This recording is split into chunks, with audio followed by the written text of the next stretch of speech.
flowers were white, 17 of them, small and carefully pinned into Liara's dark hair one by one, while the sky outside was still the color of cold ash. Cyrilda counted them from the doorway without meaning to. She had always counted things. It was something she did when her hands had nothing useful to hold and her mind had nowhere safe to go. The candle on the dressing table threw warm light across her sister's face, and Liara looked exactly the way everyone in the village always said she looked, like a girl born for something greater than the life she had been given. Cyrilda leaned against the doorframe and pulled her shawl tighter and said nothing. Their mother's fingers moved through Liara's hair with a tenderness that Cyrilda had memorized the way other people memorize songs. She knew the exact pressure of those hands, the exact angle of the wrist. She had studied that tenderness for years because she had hoped, at some point, that studying it would make it feel less like something that had been decided before she arrived. "Hold still," their mother said softly. Liara held still. "You are going to be wonderful," their mother said. Liara smiled into the mirror. Cyrilda went to find the basket.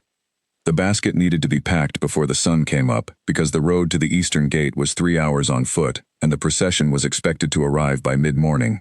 The basket held bread wrapped in cloth, 2 jars of water, a pouch of dried fruit that Cyrilda had sorted the night before by hand because some of the pieces had gone bad at the center, and she did not want Liara to bite into something rotten on a day like this. She folded a clean cloth over the top. She lifted the basket. She tested its weight. She adjusted the strap. Her own shoes were the wrong size. They had belonged to a neighbor's daughter who had outgrown them 2 seasons ago and passed them along without much thought. They were fine shoes. Brown leather, mostly intact, with a small repaired tear along the left toe that Cyrilda had sewn closed herself with black thread because she did not have brown. The thread was neat and small, and you could only see it if you were looking, and most people were not looking at Cyrilda's feet. Most people were not looking at Cyrilda at all. The road out of the village was quiet in the early morning.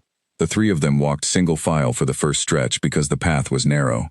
Their mother walked in front, still wearing the expression of someone who had been planning for today for a very long time. Liara walked behind her, careful with her hair, her steps light and deliberate. Cyrilda walked at the back with the basket.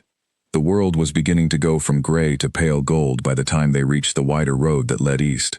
Other families were joining from side paths. Cyrilda could see them at the edges of her vision. Girls in good dresses, mothers with careful faces. In the distance, a father walking with his hands clasped behind his back, his jaw set, his eyes forward. Nobody looked joyful exactly. They looked prepared. There was a difference. "Did you eat this morning?" Cyrilda asked her sister. "A little," Liara said. "You should eat more. The bread is good. I made it yesterday." "I know you made it. I could smell it." "You need to eat something real, not just the fruit." "Cyrilda," their mother said from the front, without turning around. That was all. Just the name. But the name said everything it always said, which was, "This is not your moment, and you are not helping." Cyrilda shifted the basket to her other arm and was quiet. The eastern gate of the Alpha King's stronghold was not what the stories described. The stories, which Cyrilda had heard in pieces since she was small, spoke of towers that caught the first light of day and held it, of walls that had stood through every war without breaking, of gates that had never once been forced open. The stories were not wrong, but they also failed to mention the mud at the base of the outer wall, churned up by years of foot traffic and horses, and the weight of stone above it. They failed to mention the way the gate itself was neither gold nor silver but simply old iron, dark and enormous, and perfectly still, as though it had simply given up on being impressive, and decided to settle for being immovable. There were people everywhere. 12 packs sent daughters, and the daughters had arrived with attendants and family members and in some cases what appeared to be half their village standing at a respectful distance to watch. Cyrilda had not known there would be this many people.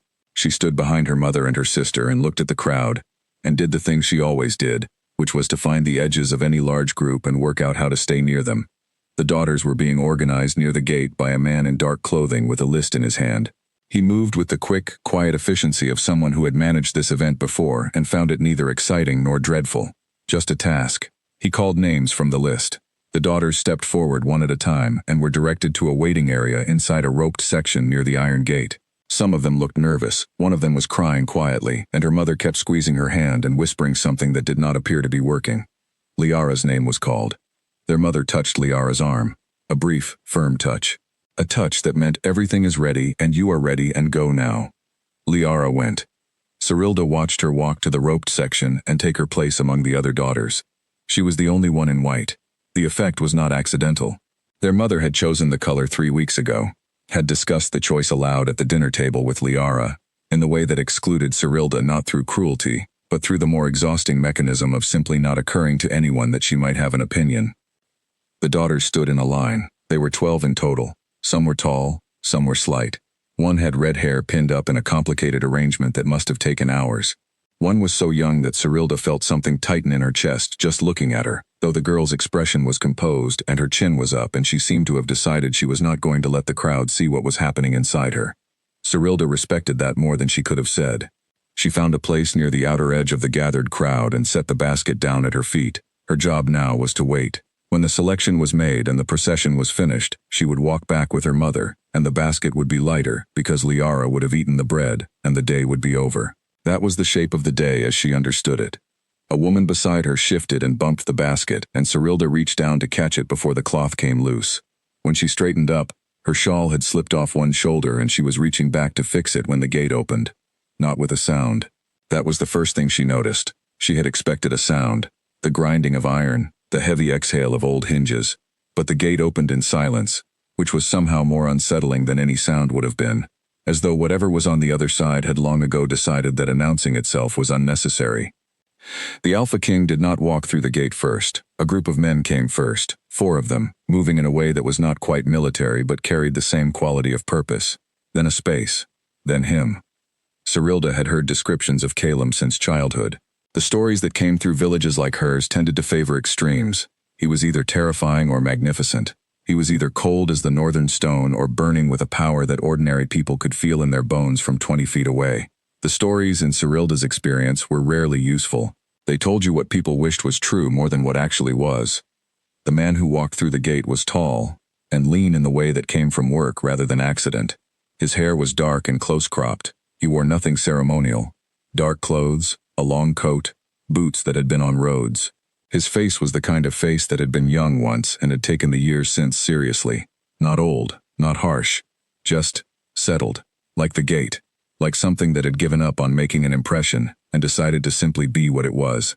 He did not scan the crowd.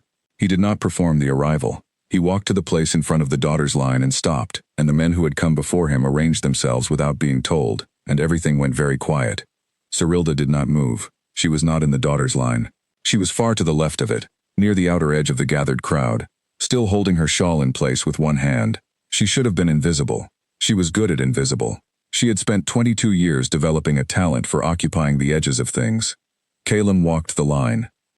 He moved slowly. He did not hurry, and he did not pause longer in front of any daughter than any other, and his expression did not change. The daughters, to their credit, held themselves well, most of them. The red-haired girl's chin was absolutely immovable. The one who had been crying had stopped. Liara's back was straight, and her smile was exactly the right amount of warmth, not too bright, not too careful, exactly practiced enough to look effortless. He reached the end of the line. He stood there for a moment with his back to the crowd. Then he turned. And he was looking at Cyrilda. Not at the line, not at the daughters in white and silk and carefully arranged hair. At the woman standing at the edge of the crowd with a basket at her feet and a borrowed shawl half off her shoulder and black thread on her left shoe. She did not look away. This was not bravery. She was simply too surprised to move. He was very still. His eyes were the kind of dark that did not read as cold, which she had not expected. She had expected cold. She had prepared for cold. What she had not prepared for was the particular quality of his attention, which was the complete, unhurried kind that she associated with people who had learned that most things worth understanding took longer than other people were willing to wait. He looked at her the way she looked at broken things, as though he was already thinking about what might be fixed. Then one of his men stepped forward and said something to him in a low voice, and Calum looked away, and the moment ended, and Cyrilda let out a breath she had not known she was holding. She told herself it meant nothing, that he had simply glanced in her direction, that people glanced in directions all the time without it meaning anything. She picked up her basket. She adjusted her shawl. The man with the list was moving toward the daughters' line, and the crowd was shifting with the anticipation of what came next, and Cyrilda's mother had found her way to a better vantage point, and was watching the line with an expression of controlled hope that Cyrilda knew well enough to read from 30 feet away. Cyrilda looked at her sister. Liara was still standing straight, still composed, still ready. Everything about her said she was the obvious choice. She was. That had always been true. The man with the list stopped walking. He turned and said something to one of Calem's men. That man turned toward the crowd. His eyes found Serilda with a directness that made her stomach drop straight through the mud and the road and the earth below it. She gripped the basket handle. The cloth on top shifted. She thought, irrelevantly, about the bread inside, and whether it had gone soft from the warmth of the morning, and whether she should have wrapped it tighter. The man with the list began walking toward her. She had time to think, very clearly and very calmly, this is not happening. Then it happened. She heard her mother's voice cut through the crowd noise before she understood what was being said. She heard it the way you hear something in a dream, where you understand the feeling before the words. Then the words arrived. "Wait," her mother said. The crowd parted slightly, the way crowds do when they sense that something is about to become interesting. "Wait," her mother said again, louder, and now her voice had the particular quality it got when she was about to say something that she had fully decided on. "She is not one of the daughters, she is not on the list, she is attending, she is just attending. You want Liara, my daughter Liara, the one in white, she is right there."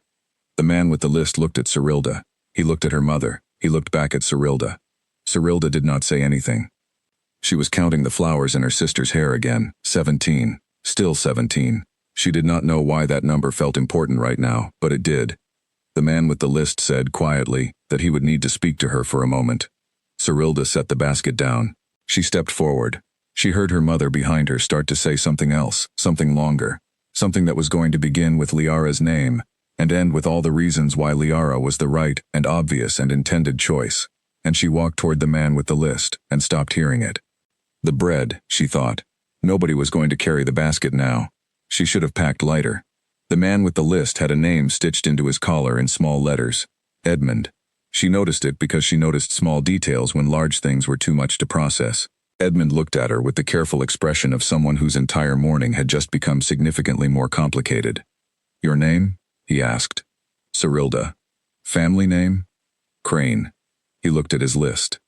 She watched his eyes move down the column of names. She already knew what he would find and what he would not. She watched him not find it. "You are not on the list," he said. "No," she said. "I came with my sister." Edmund looked past her toward the roped section where the daughters stood, then back to her. Then, with a brief sideways glance, toward where Calem was standing, watching this exchange with the same expression he had worn throughout everything, which was no expression in particular and yet somehow the most concentrated form of attention Serilda had ever felt directed at herself. "Wait here," Edmund said. She waited. Behind her, she could hear her mother speaking. The voice was controlled, the words precise. Liara had been prepared for this. Liara had been chosen by their family for this. There were ways in which things were done, customs that existed for reasons, traditions that the king himself had agreed to. Her mother was not wrong about any of it. Serilda had no argument with a single word her mother was saying. She looked at the gate, the old iron, the silence of it. She thought about the south field of their village, which had flooded every third season for as long as she could remember, and which nobody had ever adequately explained.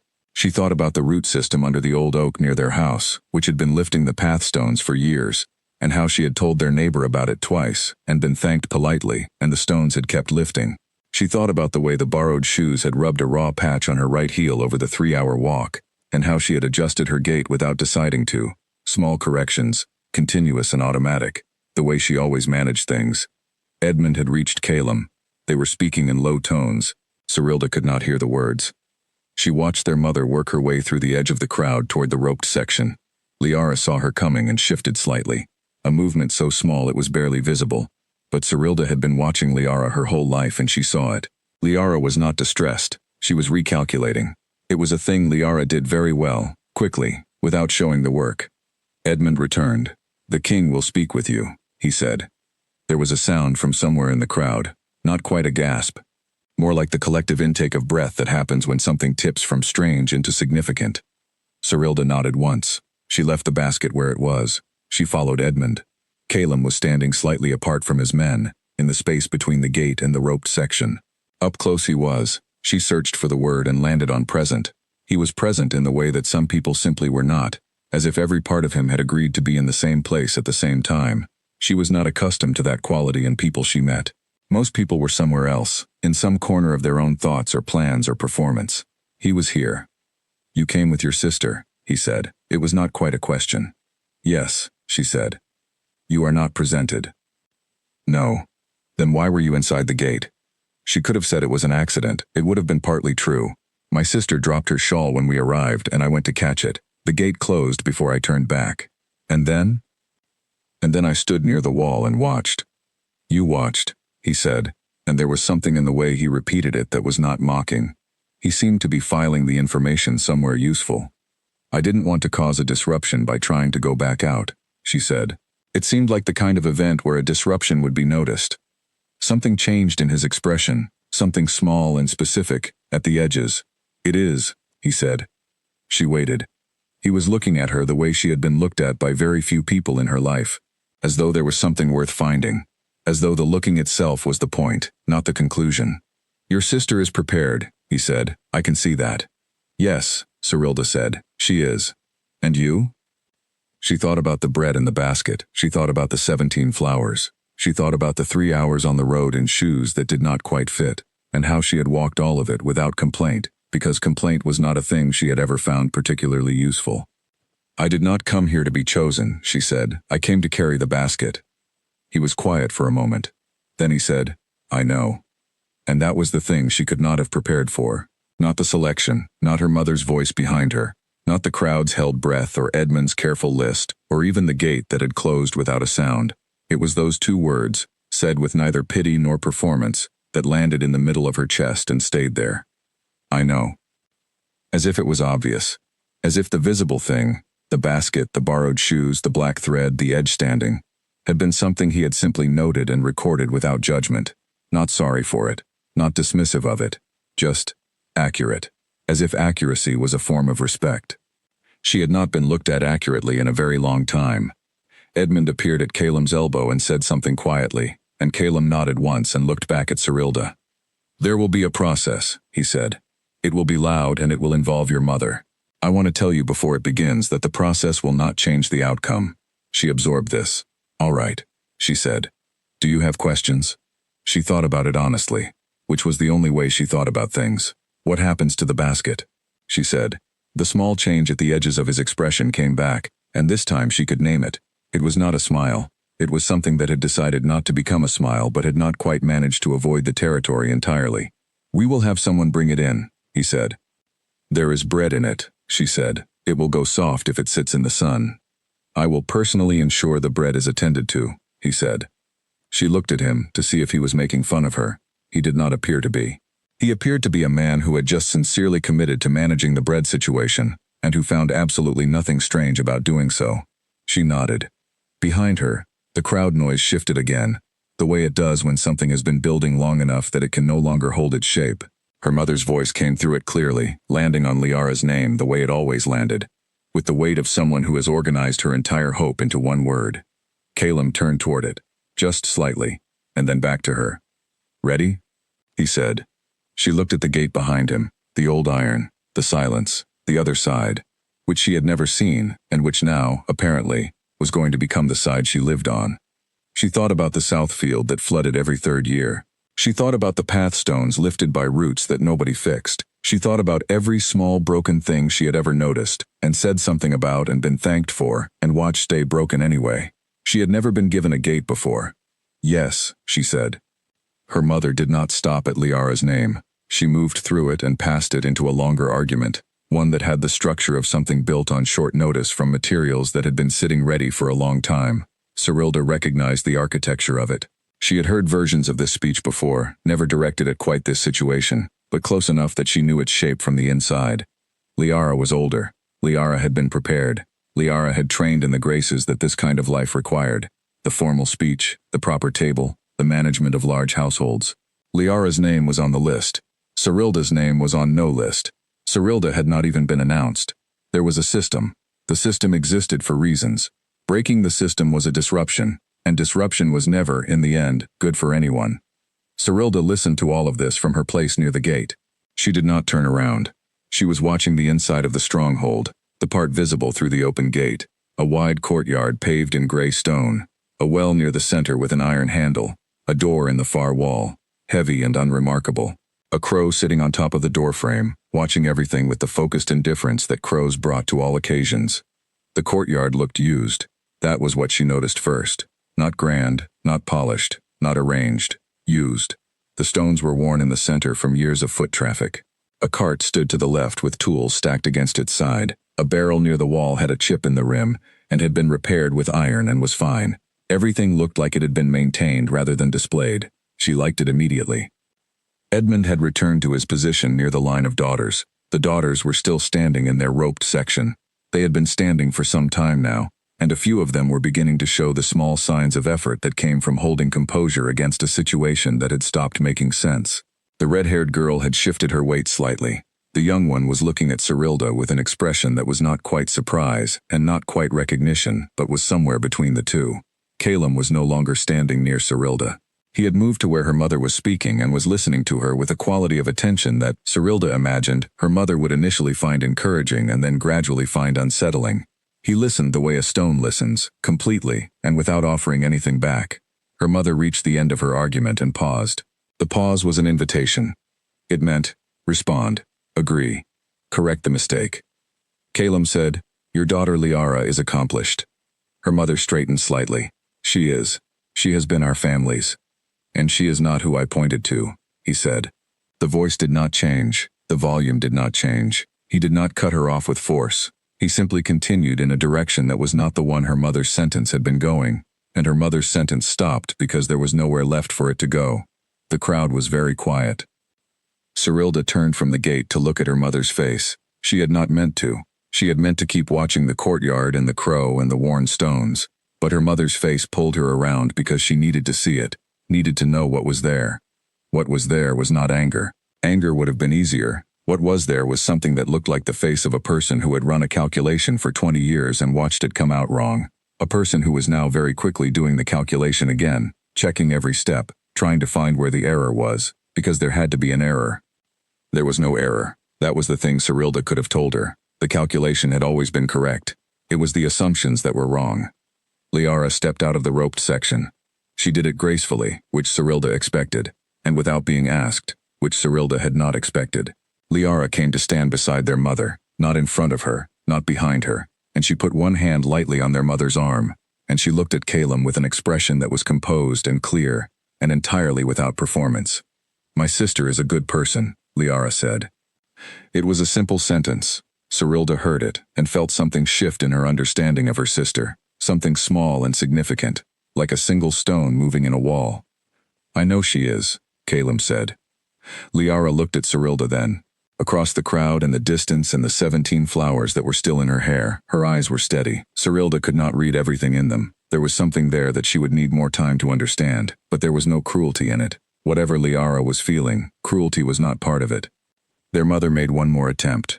"The tradition requires a presented daughter," she said. Cyrilda was not presented. The form has been satisfied," Calum said. "She is a daughter of a pack within the alliance. The tradition requires that she be present." "She is present." "She was attending," their mother said. "She was inside the gate," he said. "That is what the tradition requires." Edmund, near the daughter's line, made a small sound that was possibly a cough, and possibly an effort to suppress something else. The man beside him made no sound. The crowd, Cyrilda noticed, had stopped exhaling. She walked back from the gate, not because she was told to, because standing in front of the gate while all of this happened felt like the wrong place to be. She crossed the space between herself and the group in a straight line, neither fast nor slow, and she stopped a few feet from where Calum stood near her mother. She was aware of her shawl, which had slipped again. She pushed it back up. She was aware of the basket, which was still sitting where she had left it near the edge of the crowd. She was aware of the black thread on her shoe, which caught the light and was visible to anyone who looked. She looked at her mother. Her mother looked at her. There was a long history in that look, not a simple one, not one that could be explained in the time available, or possibly at all. "I will be all right," Cyrilda said. Her mother pressed her lips together. She said nothing, but something happened in her eyes, something that was not agreement and not acceptance, but was at least acknowledgement. A recognition that the conversation had reached its end, and the world had continued anyway. Liara took their mother's arm. "Come," she said, gently. "Let her go." And Cyrilda turned away and walked through the gate. Edmund followed with his list. Two of Calum's men closed in on either side of her, not blocking or guiding, simply present. Calum walked slightly ahead. The gate, That enormous iron gate that had opened in silence swung shut behind them with a sound that was final without being violent. A closing, not a sealing. The courtyard was larger than it had looked from outside. The worn stones stretched further than she had estimated, and the buildings around the edges were taller, and the silence inside was a different quality of silence than the crowd silence she had just left. This was the silence of a place that had its own routines and rhythms and did not feel the need to announce them. The crow was still on the doorframe. It looked at Cyrilda. She looked at it. "The northeast quarter of the wall needs repointing," she said, because she had noticed, as she walked in, that the mortar between several stones at the northeast corner had cracked and was letting in moisture, and it seemed like the kind of thing someone should know. Edmund made a very small sound. Caleb stopped walking and looked at the northeast corner of the wall. After a moment he said, "For how long?"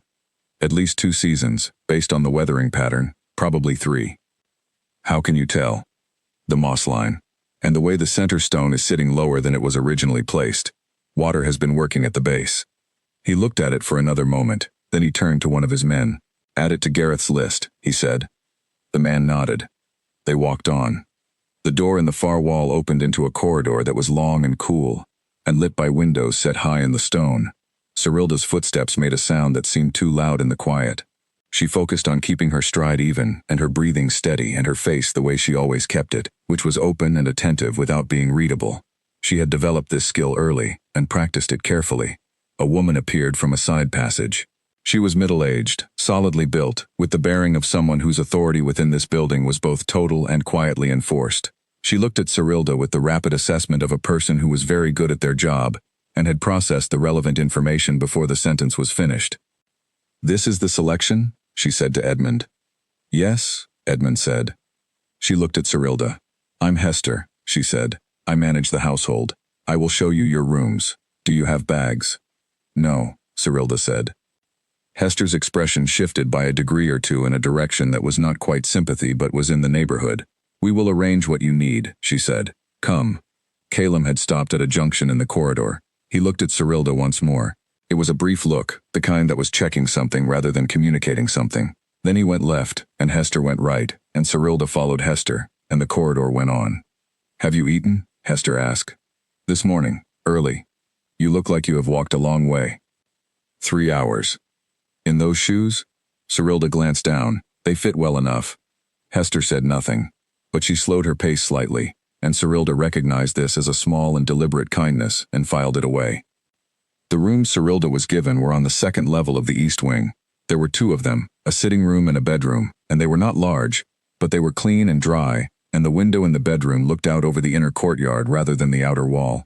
She could see the well from here, and the cart with the tools, and the crow, which had relocated to the handle of the well, and appeared to be thinking about something. "I will have water and food sent up," Hester said. "There will be time to rest before the formal introduction this evening." "What does the formal introduction involve?" Cyrilda asked. "The household will meet you, the senior staff and the council members. There will be a meal." "Do I need to speak?" "You will be introduced. Then you may speak as you wish, or not speak.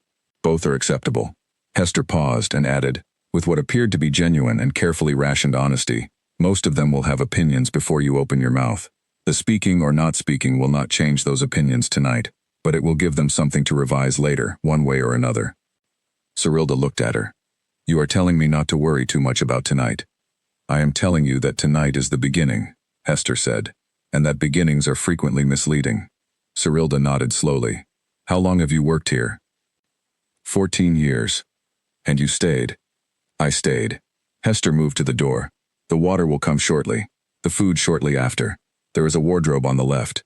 The previous clothing in it may not fit, but I will have someone with a better eye come up before the evening." She paused at the door. "Do you have questions?"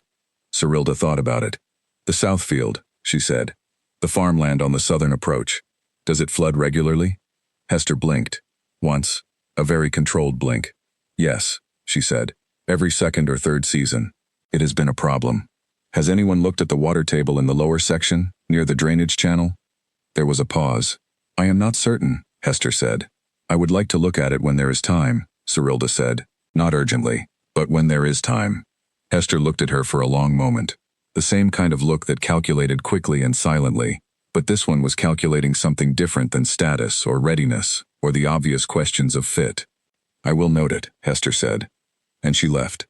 Cyrilda sat on the edge of the bed and took off the borrowed shoes and set them carefully side by side on the floor, and looked at the small, neat row of black thread on the left toe. Outside, the crow was still at the well. She could hear, faintly, the crowd noise from the other side of the gate beginning to dissolve, as people walked back to their roads and their villages and their lives that had already resumed their normal shape. Here, on the other side of the gate, nothing had resumed. Everything was just beginning. She put her hand flat on the bed. The blanket was plain and thick and had been washed many times. She pressed her palm into it and felt the slight resistance of good fabric, and breathed in the cool air of the room, and looked out the window at the crow on the well handle, who was still thinking about whatever it was thinking about, which seemed to Cyrilda like a very reasonable thing to do. She thought about the northeast wall that needed repointing. She thought about the south field. She thought about 14 years and a woman who stayed. She thought about the bread in the basket outside the gate, going soft in the morning sun if nobody had attended to it, which they had probably not, because bread was not the kind of thing anyone worried about on a day like this except her.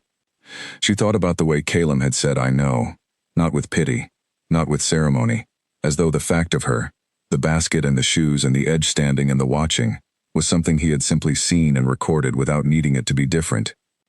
She sat with that for a while, then she straightened up and looked around the room and began, methodically and without fanfare, to understand the space she was in. There was a water stain on the ceiling in the far corner. There was a window latch that did not close flush. There was a slight draft from the base of the inner wall, which meant the foundation seal had weakened, probably on the outer side. There were things here that needed attending to. There were always things that needed attending to. She was good at that. She had always been good at that. The water arrived before the food, carried by a girl who looked about 15, and who set the pitcher down with a small, concentrated effort to not spill it, and then looked at Cyrilda as though she was something that had appeared in a location where nothing unusual ever appeared. "Thank you," Cyrilda said. The girl nodded and went out. Cyrilda poured water into the basin on the side table and washed her hands and her face and the back of her neck where the road dust had settled. The water was cool. She let it run over her wrists and watched it fall back into the basin and said nothing to anyone, which was the most peaceful version of this kind of moment she knew how to have. The formal introduction that evening was exactly as Hester had described.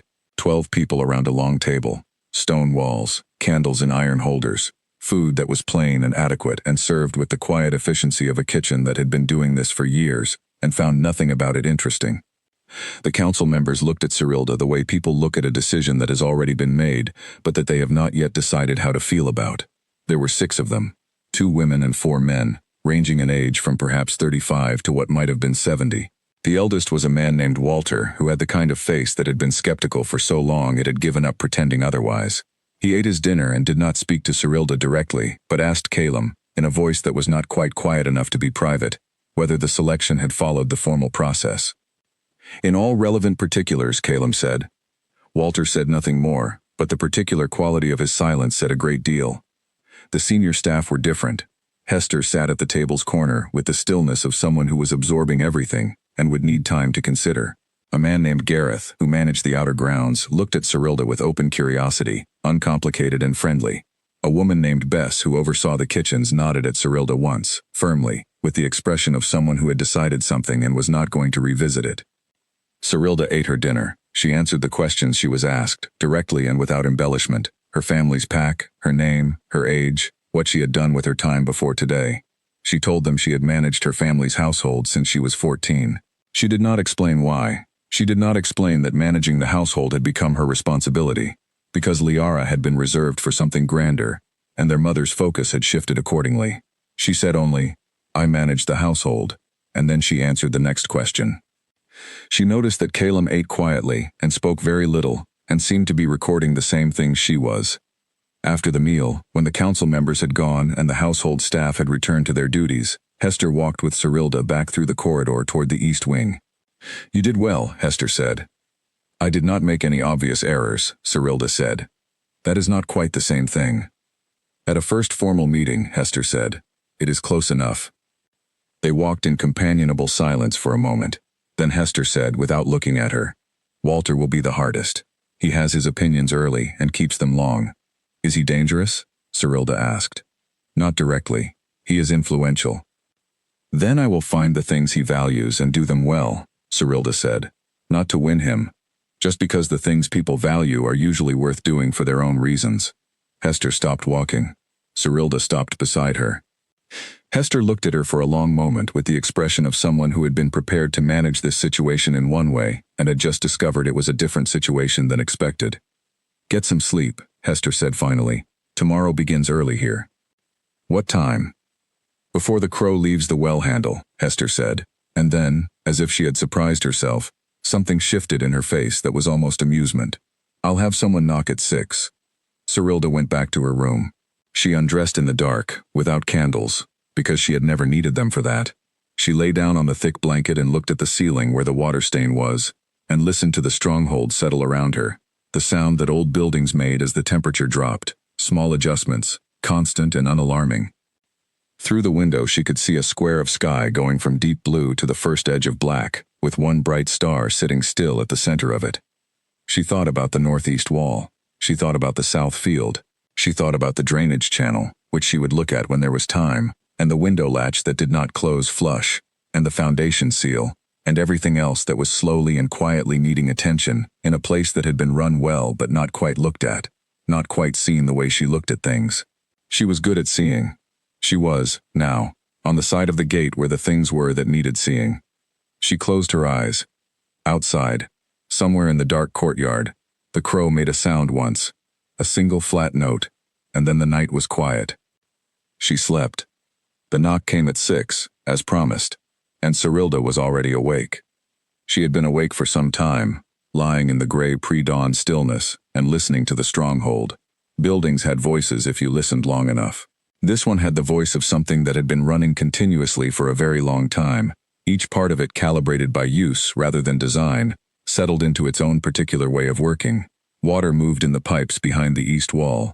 Footsteps moved through a corridor 2 floors below. A door opened and closed somewhere in the service wing with the sound of someone who knew the building well enough to move through it without waking it. She sat up when the knock came and said she was awake. The girl from the previous evening opened the door. She had a pitcher of fresh water and a folded set of clothes, plainly cut, good quality. Hester said these would fit better, the girl said. They did. Dark gray, simply made, worn in the good way that meant they had been kept well. Cyrilda dressed and braided her hair without a mirror, which she had been doing since she was 12 and could do without thinking. She put the borrowed shoes back on and promised herself she would find a way to replace them at some point, not urgently, just eventually. Gareth was in the outer courtyard when she came down. He was a broad, cheerful man who managed the grounds with the happy competence of someone who genuinely loved his work and found everything about it interesting. He was examining the base of the northeast wall when Cyrilda crossed toward him, and when she reached him he looked up with an expression of genuine pleasure. "You spotted this yesterday," he said. It was not a question. "When I walked in. I've been meaning to look at it for months." He crouched and pressed a thumb against the joint between 2 stones. The mortar crumbled slightly at the pressure. 3 seasons, I'd say. "At least," Cyrilda said. She crouched beside him. "The top section is still sound. It's just the base. If it gets into the foundation course, you'll have a larger job. Better now than after the rains," Gareth said. He stood, dusted his hands, and looked at her with uncomplicated approval. "I have to say, I was not entirely sure what to expect yesterday." "Neither was I," Cyrilda said. He laughed. It was a good laugh, the kind that did not require anyone else to find anything funny to feel at ease around. "The king was very calm about the whole thing," he said, in the tone of someone who found calmness in unusual circumstances to be an admirable quality. "He's like that, sees something and makes up his mind." "Does he change his mind often?" Cyrilda asked. Gareth thought about it. "Sometimes, when he finds out he was wrong, he doesn't argue about it, he just adjusts, but he doesn't get it wrong often." He paused. "Yesterday he wasn't wrong." She looked at the crumbling mortar for a moment. "Thank you," she said. "For what?" "For saying that." He nodded once, practical and warm at the same time. "Now, you mentioned the south field drainage," he said. "I have been arguing with that problem for 4 years. If you have an idea, I want to hear it." They walked the southern approach before the household was fully active, the 2 of them moving along the outer perimeter of the farmland, while Gareth explained the pattern of the flooding, and Cyrilda listened and looked. The field sat in a slight depression. That was the first thing. The natural contour of the land collected water from 2 directions after heavy rain, and the drainage channel had been cut to run it off. But the channel was shallow on the western end and blocked in 2 places by accumulated silt, and the whole system was working against the slope rather than with it. She said all of this, and Gareth stopped walking and looked at the western end of the channel. The silt blocks I know about, he said. It's the slope I hadn't fully thought through. If you deepen the channel on the west end by 18 inches and redirect the outlet further downslope, you change the flow direction. The field will still collect water, but it will have somewhere to go quickly enough that the root systems aren't standing in it for more than a day or two. He was quiet for a moment. That is a significant amount of work, he said. I know, she said. But you're losing crop yield every third year. Over time, the digging pays for itself. Gareth crouched at the western end of the channel and looked at the silt deposit and the slope, and was quiet for a long while. Then he stood up. I need to bring this to Calum, he said. This is not a small project. But if you're right, I might be wrong, she said. I have only been here since yesterday. You should have someone with more knowledge of this specific ground look at it. You're not wrong, he said. I can feel it. And I've been standing in this field for 4 years. He looked at her. How do you know about drainage? My family's land had the same problem for years, she said. Different scale, same principle. And did you fix it? I suggested fixing it, she said. Multiple times. Gareth's expression said he understood the distinction perfectly. He nodded, slowly. Come on, he said. Breakfast. The kitchen was warm and full of the sound of morning. Bess was moving through it with the authority of someone whose domain this was entirely, and the kitchen staff moved around her with the practiced choreography of long habit. She put a plate in front of Cyrilda without asking what she wanted, and it was exactly the right amount of food for someone who had been walking in cold morning air for an hour. You were in the south field, Bess said. It was not a question. With Gareth, Cyrilda said. He's been after that problem for years, Bess said. She sat down across from Cyrilda with her own cup and fixed her with a gaze that was direct without being unfriendly. You figured something out. Possibly. Don't hedge, Bess said. Either you did or you didn't. Cyrilda looked at her. I did, she said. Bess nodded firmly. Good. She drank her cup. Walter will be in the council room this morning. He has concerns. About me specifically, or about the situation in general? Starts general, Bess said. Become specific quickly. What does he value? Cyrilda asked. Bess looked at her steadily. Order, she said. He has worked within this stronghold for 22 years, and he has very clear ideas about how things should function. He does not dislike people. He dislikes disorder. What does he see as disorder? Cyrilda asked. Anything that arrived differently than expected, Bess said, which, at the moment, is you. Cyrilda ate a piece of bread. It was good bread. She noticed this, the way she noticed everything, as a fact worth recording. What is the most orderly thing I could do this morning? She asked. Bess looked at her for a moment. Then something opened slightly in her expression, something that had been watchful, and had decided to be less so. Come to the formal briefing that happens every morning at 8 in the East Hall, Bess said. Stand where Hester tells you to stand. Do not speak unless asked. Watch everything. I can do that, Cyrilda said. I know, Bess said. That is why I told you. The morning briefing was a practical affair. Calum sat at the head of a plain table, and the people around it were a mix of the council members and the senior staff, and the meeting covered, in sequence, the day's supply orders, the status of 3 ongoing building repairs, a dispute between 2 neighboring pack families that required attention, the schedule for the week, and a report on the northern road, which had eroded in the last rain and needed work before the next supply caravan could pass safely. Cyrilda stood near Hester at the side of the room and watched and listened and said nothing. She watched the way Calum moved through the agenda. He did not perform authority. He applied it. He asked questions that were short and specific. He noted information without repeating it back in different words, which meant he was actually processing it rather than managing his own appearance of processing it. He made 2 decisions on the spot, asked for more information on a third before deciding, and deferred a fourth to a council member who had more relevant knowledge. At no point did he look around the room to see if anyone was noting how he was handling things. She noticed that several of the council members did look around the room, not to check on Calum, to check on each other, and occasionally, in brief glances that were too practiced to be casual, at her. Walter was at the table's right. He made his notes in a small book with the deliberate care of someone who believed that record-keeping was a form of moral commitment. He had not looked at Cyrilda when she entered the room, but he had been aware of her. She could tell by the slight adjustment in the angle of his shoulders when she took her position near the wall. When the supply order was discussed, she noticed that the grain figures for the south storage were lower than she would have expected for this time of year. She made a mental note. She did not say anything. When the northern road erosion was discussed, She noticed that the pattern described was the same kind of water routing issue she had just been looking at in the south field. Different location, same underlying cause. She made a mental note. She did not say anything. When the meeting ended and people began to move toward the door, Walter stopped near her. Not blocking her, just present, in the considered way of someone who had decided to have this conversation now. "You have observations," he said. She looked at him. "Yes. I saw you noting them." "I was listening," she said. "You were listening and noting." He held his small book. "I do the same." "Which observations?" She told him about the grain figures and why they seemed low.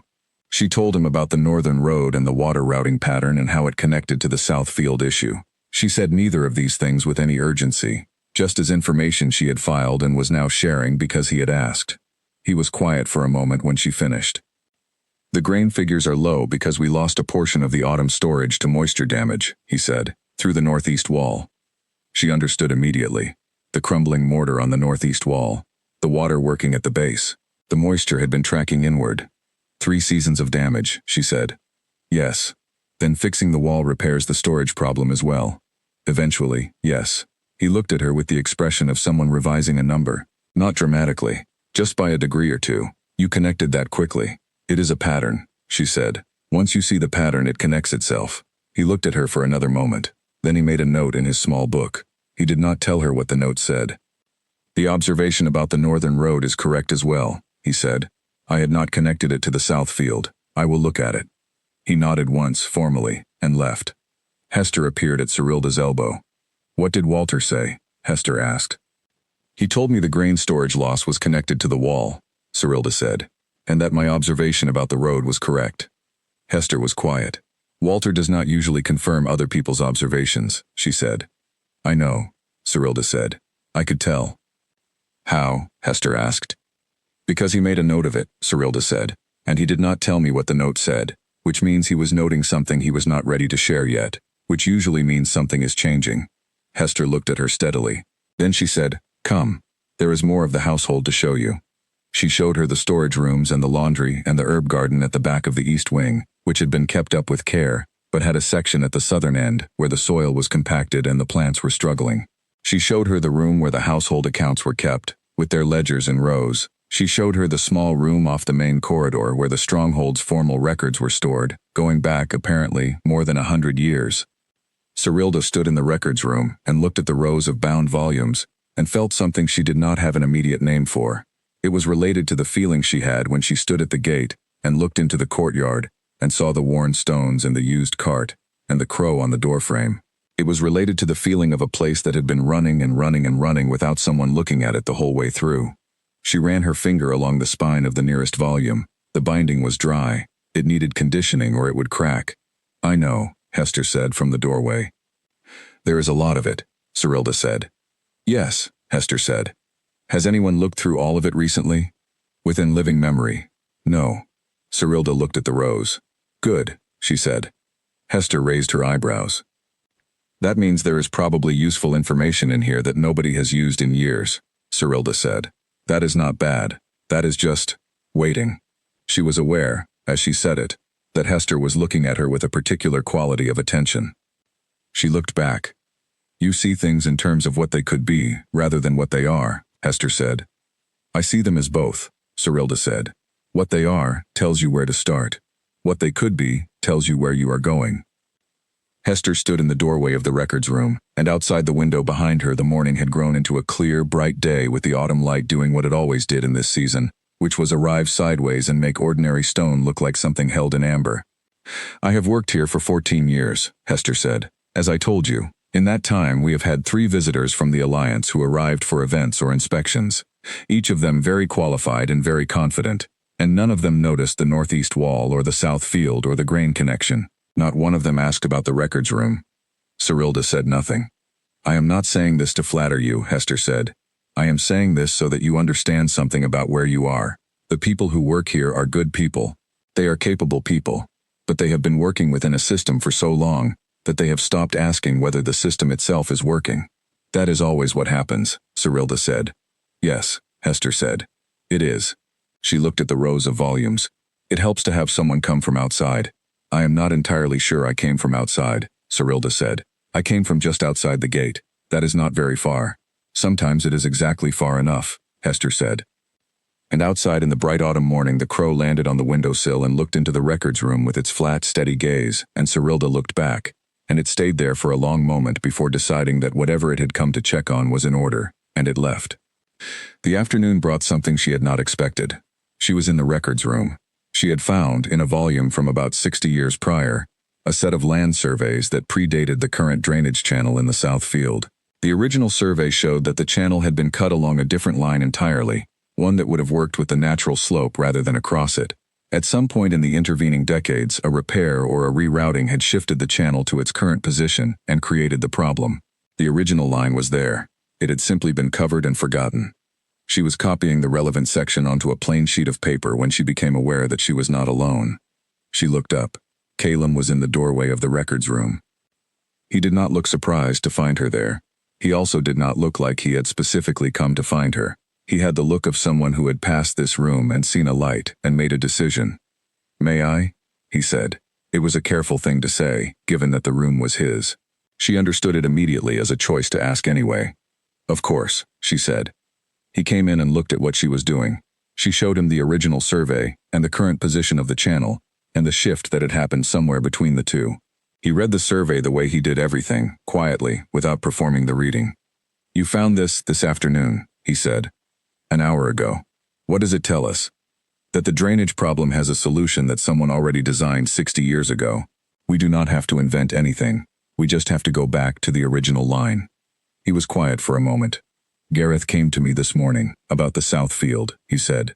"He had a proposal. He said he would bring it to you. His proposal was based on your conversation." "The idea about the slope was his," she said. "I just said the word out loud. He understood it immediately. He said you gave him the framework." She looked at the survey in her hands. "He has been standing in that field for 4 years. He had the knowledge. He needed someone to ask the right question." Calum looked at her. Not the checking look he had used in the morning meeting. A different one. She was beginning to learn the distinctions. "What do you want to do with the survey?" he asked. "Give it to Gareth," she said, "and to Walter, because the supply numbers are connected to the field yield and he will want to know the context. And after that? Work through the rest of the records," she said. "There are 100 years of surveys and reports and observations in here that nobody has read in decades. I do not know what else might be in them, but I suspect there is more." He looked at the rows of volumes. "It is a significant amount of work," he said. "I like significant amounts of work," she said. It was a plain statement of fact, and she had not meant it to be anything else, but when she heard it in the room between them, it landed as something more personal than she had intended. A small, unguarded truth. She looked at the survey. He looked at the volumes.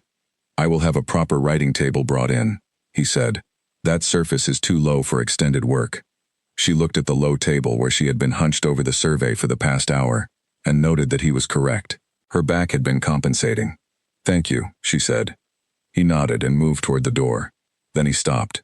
"Hester says you noticed the window latch in your room," he said. She thought about it. "Yes, it does not close flush. There is a draft from the base of the wall on the inside. The latch can be adjusted," he said. "The foundation seal requires more work." He paused. "We will address it." "I am not complaining," she said. "I was just noting it." "I know," he said. There it was again. That particular phrase. The one that landed differently than it had any logical right to, given that it was only 2 words and entirely unremarkable on the surface. He left. She looked at the doorway where he had been standing, and then at the rows of volumes, and then at the survey in her hand, and she folded it carefully along a clean crease and set it where she would not forget it. The evening meal was smaller than the formal introduction the night before. Just Cyrilda and Hester and Gareth and Bess at a table in the kitchen, which turned out to be where the household staff ate when there was no formal occasion. Cyrilda had the sense that this was a considered act, the invitation to the kitchen table, and that it meant something about where she was in the accounting of this place. She ate and listened while Gareth and Bess and Hester talked about the things people in close working proximity always talked about. A small problem with the supply schedule, a window that was sticking on the upper floor, a family in the village to the east who had asked for assistance with a difficult winter, and whether the request had been addressed. Ordinary things, said by people who had spent years together in the same place. She noticed that they spoke about Calum the way people spoke about a place of employment they respected, not performing the respect but having it in the bones. He was referenced as the standard against which decisions were made. Not because he demanded it, because he had earned it over time, and they had not forgotten it. She stored all of this, filed it in the same organized way she filed everything. After the meal, walking back to the east wing alone through the corridor lit by its high windows, she heard something from behind the door of what she had been told was the war room. Not loud, just the sound of someone in a room that was meant to hold more people than it currently did. She did not stop walking, but she was aware, in the particular way she was always aware of things, that the sound was the kind a person made when they were working through something difficult in solitude, and did not want the difficulty witnessed. She knew that sound. She had made it herself. She went to her room. She looked out the window at the courtyard, dark now except for the lantern at the well. The crow was gone. Somewhere in the north wall of the stronghold a stone settled with a small, final sound. She thought about the original drainage line. The one that someone 60 years ago had known was right, and then some other person, for reasons lost to time, had moved. How long had the field been flooded unnecessarily? How many harvests had been reduced? How much had been accepted as just the way things were, simply because nobody had gone back to look at the original plan? She thought about original plans. She thought about things that had been right once and then, through some small mistake or shift or inattention, had gone quietly wrong and stayed wrong because nobody had thought to check. She was going to have to be careful, she decided, about what she allowed herself to feel for a man who said, "I know," the way other people said much longer things. She was going to have to be very careful. She lay down and pulled the blanket up and listened to the stronghold breathe around her, and outside the lantern at the well threw its small warm circle against the dark stone, and she was, against all reasonable expectation, entirely awake and entirely present and entirely where she was. Which was new. Which was, she decided, something. The letter from her mother arrived on a morning when the northeast wall was being repointed. Cyrilda was in the courtyard when the messenger came, watching Gareth's crew work the mortar into the lower courses. She had not asked to watch. She had simply been passing and stopped, and Gareth had nodded at her as though her presence was expected and entirely sensible. She was learning that Gareth's world operated on the assumption that useful people should be where useful things were happening. The messenger was a boy of about 12, dusty from the road, who came through the outer gate with a leather satchel and the self-important posture of someone who knew his role mattered, even if nobody was paying particular attention to it right now. Edmund took the delivery and sorted through it at the gate, and came across the courtyard with one letter set apart from the rest. "For you," Edmund said. She looked at her name on the outside, her mother's handwriting. She recognized it from years of household lists and market notes and the brief, organized records her mother kept of everything that needed doing. "Thank you," she said. She did not open it immediately. She put it inside the fold of her coat and went back to watching the wall. Gareth appeared beside her. News? A letter. From home. He did not ask more. People who had learned to give things space were among the kinds of people Cyrilda found she could be near without effort. He handed her a length of chalk he had been carrying and she held it absently, turning it between her fingers. The crew worked steadily. 2 men. Experienced, with the easy communication of people who had done this task together many times. One mixed the mortar. One applied it, and they traded the roles without discussion. She watched the way the new mortar filled the gap between the stones and thought about the fact that 3 seasons' worth of damage would now stop spreading, that the grain store on the other side of this wall would dry out, that the loss she had seen in the ledger figures would begin to reverse next season. She went back to her room to open the letter. It was 2 pages in her mother's precise hand. The first page was warm. Her mother asked if she was well, if the rooms were comfortable, if she had enough to eat. She described the village as unchanged. The neighbor's fence had fallen in the last wind. The market had been good. Her mother's handwriting slowed slightly for these details, the way it did when she was building toward something. The second page arrived. Liara had received an offer. A lord from the western region, not large in rank but steady in income. A reasonable man, they said, though her mother had not met him. The offer required a dowry of a specific amount. Her mother had calculated what they could manage from the household reserves. The gap was not enormous, but it was there. Cyrilda was now, her mother pointed out gently and in some detail, in a position to help. The help was described with care, not as a demand, as a natural result of Cyrilda's new situation, as something that would benefit everyone and would surely be within her ability to arrange, as the kind of support that family gave to family. Cyrilda read the letter twice. She folded it along its original creases. She set it on the writing table that had been brought into the records room for her, which was where she spent a significant portion of her mornings now. She pressed her palm flat on top of it. She sat for a moment with the exact feeling that was in her chest, which she was able to identify clearly and without difficulty. She had had a lot of practice identifying it. She wrote back 2 sentences. She hoped everyone was well. She was glad the market had been good. She did not send anything else. She sealed the letter. She gave it to Edmund at the gate and told him it could go with the next regular delivery. Then she went back to the records room and opened the volume she had been working through that morning, which was a property survey from 40 years prior, and she found the page where she had left off, and she picked up her pencil, and she worked. At midday, Hester came to ask about lunch and found Cyrilda at the writing table, with 3 open volumes and a sheet of notes that covered both sides of the paper. "You found something," Hester said. "The Northern Road problem," Cyrilda said. "There is a survey from 42 years ago that shows the original roadbed was laid over a spring. The spring has been gradually undermining the road base from below. That is why it erodes specifically in that section after rain. The water finds the old channel." Hester sat down across from her without being invited, which Cyrilda had come to recognize as the gesture it was, which was, "I am taking this seriously." What does that mean for the repair? It means surface repairs will keep failing. The road needs to be lifted and the spring redirected before the bed is relaid. It is a larger job, but it is the only job that will actually hold. Hester looked at the notes. "Walter will want to know this." "I know. I am still working through the documentation to make sure I have the right spring. There are 2 marked in this region. When will you be certain?" "By tomorrow morning, if I can find the companion survey from the same period." Hester stood. "Lunch," she said. "You have been sitting for 3 hours." "I lost track of time." "You do that," Hester said. It was said without judgment, in the same way that Bess made observations about the kitchen, which was, "This is true and I note it, and I am not concerned, but you should eat." She ate lunch. Hester sat with her and talked about ordinary things, a small dispute between 2 kitchen workers that she had managed that morning, a question about the autumn supply order. Cyrilda listened and offered thoughts where she had them and felt the ordinary texture of the conversation settle around her like something she had been without for a long time without knowing it. She had not, she was beginning to understand, had anyone sit with her at a meal in a long time. The meals at home had been structured around the needs of the household, and she had managed those needs, and the managing left her at the edge of her own table, doing the parts of eating that could be done while also doing the parts of running things that needed doing. Here, people sat with her. She thought about that while she ate, without drawing attention to the thinking, the way she always thought about things. That afternoon, she found the companion survey. The spring was where she had thought it was. She made a clean copy of the relevant sections, annotated where the survey language was unclear, and wrote a brief summary of what she believed it meant for the road repair. She gave the summary to Hester, who said she would bring it to Calum and Walter together, which was the right way to handle it.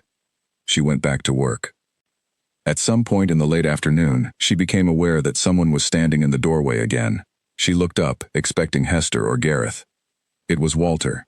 He came in without being invited, which in Walter's case was not the same gesture it was in Hester's case. Walter entered rooms as a function of his position in them. He sat across from her and placed his small book on the table with the deliberateness of someone who was about to have a considered conversation. "The Northern Road Summary," he said. "Yes," she said. "I have been to look at the section you identified. The erosion pattern matches the spring location you described. I thought it would. You were right." He said it directly, without embellishment. "You have also been right about the northeast wall, the south field, and the grain storage. 4 things, in 3 days." She waited. "I want to ask you something," Walter said. "All right. Are you doing this deliberately?" he said. She looked at him. "Doing what deliberately?" "Finding the things that are wrong," he said, "in a way that makes yourself necessary." The question arrived with the specific sting of something that was not entirely wrong. She felt it land. She did not move. "No," she said. "I find things that are wrong because I look at things, and I tell people because it seems better than not telling them." Walter's eyes were steady. He was very good at letting silence do work. "I understand why you ask," she said. "You do not know me. You know that I arrived unexpectedly, and that in 3 days I have identified 4 problems that had been present for some time. That is an unusual pattern." "Yes," he said. "I can only tell you my reasoning," she said, "and my reasoning is, broken things that are not fixed stay broken. I do not like broken things. I am not trying to be necessary. I am trying to make things work." Walter looked at her for a long time. He opened his small book and made a note. She watched the pen move and could not read the words but could see from the length of it that it was more than a word or two. He closed the book. "My concern," he said, "is not your competence. I can see your competence. My concern is stability. We have a system here that has run for many years. Calum has led it for 8 years. The stronghold functions. Into this functioning system, something unexpected has arrived, and the unexpected has a way of creating ripples." "I understand," she said. "Do you?" he said, not unkindly, like a genuine question. "The ripples are already there," she said. "They were there before I arrived. The northeast wall, the south field, the road. I did not create these problems. I found them. The ripple is not my arrival. The ripple is the gap between what this place is and what it could be. I am not creating that gap. I am just able to see it." Walter was very still. She had gone further than she intended. She had said the last part, the part about the gap, with more steadiness than she usually brought to conversations with people who held the kind of weight in a room that Walter held. She was not sure whether that was a mistake. He opened his book again, made another note, closed it. "I have worked here for 22 years, he said. "I know," she said. "Hester told me. In that time 6 people have occupied the role that is now yours. Not by this method. By the traditional method, the list, the selection. None of them stayed more than 2 years. She absorbed this. Why not? The work, he said. The isolation. The distance from what they had come from. And, in 3 cases, the difficulty of fitting into a system they had not built and did not fully understand."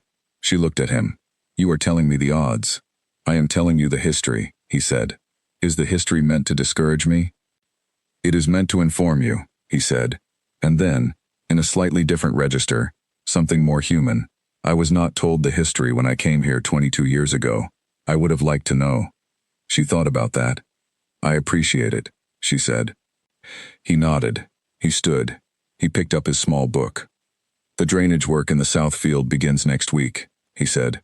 "Gareth has submitted the proposal, and the king has approved it. Your name is credited in the proposal." "Gareth did the thinking," she said. "He just needed the question." "He credits you," Walter said. "I suggest you let him." He went to the door. Paused. "The original drainage line from your 60-year survey," he said. "The one that runs to the northeast. It passes close to the base of the northeast wall." She had not thought of this. She thought of it now. "If the wall repair is sound," she said slowly, "and the drainage line runs close to the wall foundation, then the wall reinforcement and the drainage solution work together," he said. "Which means the digging for one serves the other." She looked at the map on her writing table. She found the northeast wall. She found the survey line. She traced it. "They share 40 feet of excavation," she said. "More like 50, Walter said. She looked at him. For the first time since she had met him, Walter's expression showed something outside of its careful control. It was small. It lasted only a moment. But it was there. It looked, she thought, a little like satisfaction. "Good night," he said. And he left. She sat at the writing table for a long moment after he was gone, looking at the survey, tracing the line that someone 60 years ago had drawn, and that nobody had looked at since. 2 problems she had found separately. One solution between them. 50 feet of excavation instead of 110. She thought about the 6 women before her who had left within 2 years. She thought about the distance from what they had come from. She put her hand flat on the map, pressed it until she could feel the slight texture of the old paper through her palm. This was not what she had come from. She had never come from anything like this. But she thought she might be able to come from here, eventually. If she was given long enough. If she was careful and honest and patient, and kept finding the things that needed finding. She rolled the survey carefully and tied it with a piece of string, and set it on the shelf where the important volumes were. Then she went to dinner and let Bess put food in front of her, and listened to Gareth talk about the repointing job, and said nothing about Walter, or the 50 shared feet, or the 6 women who had left, or any of the things that were sitting quietly in her chest. Some things needed to be sat with before they were spoken. She was very good at that. The next morning she was at the well before anyone else, which had become a habit in the week she had been here. The courtyard in the early morning had a quality she did not have a word for.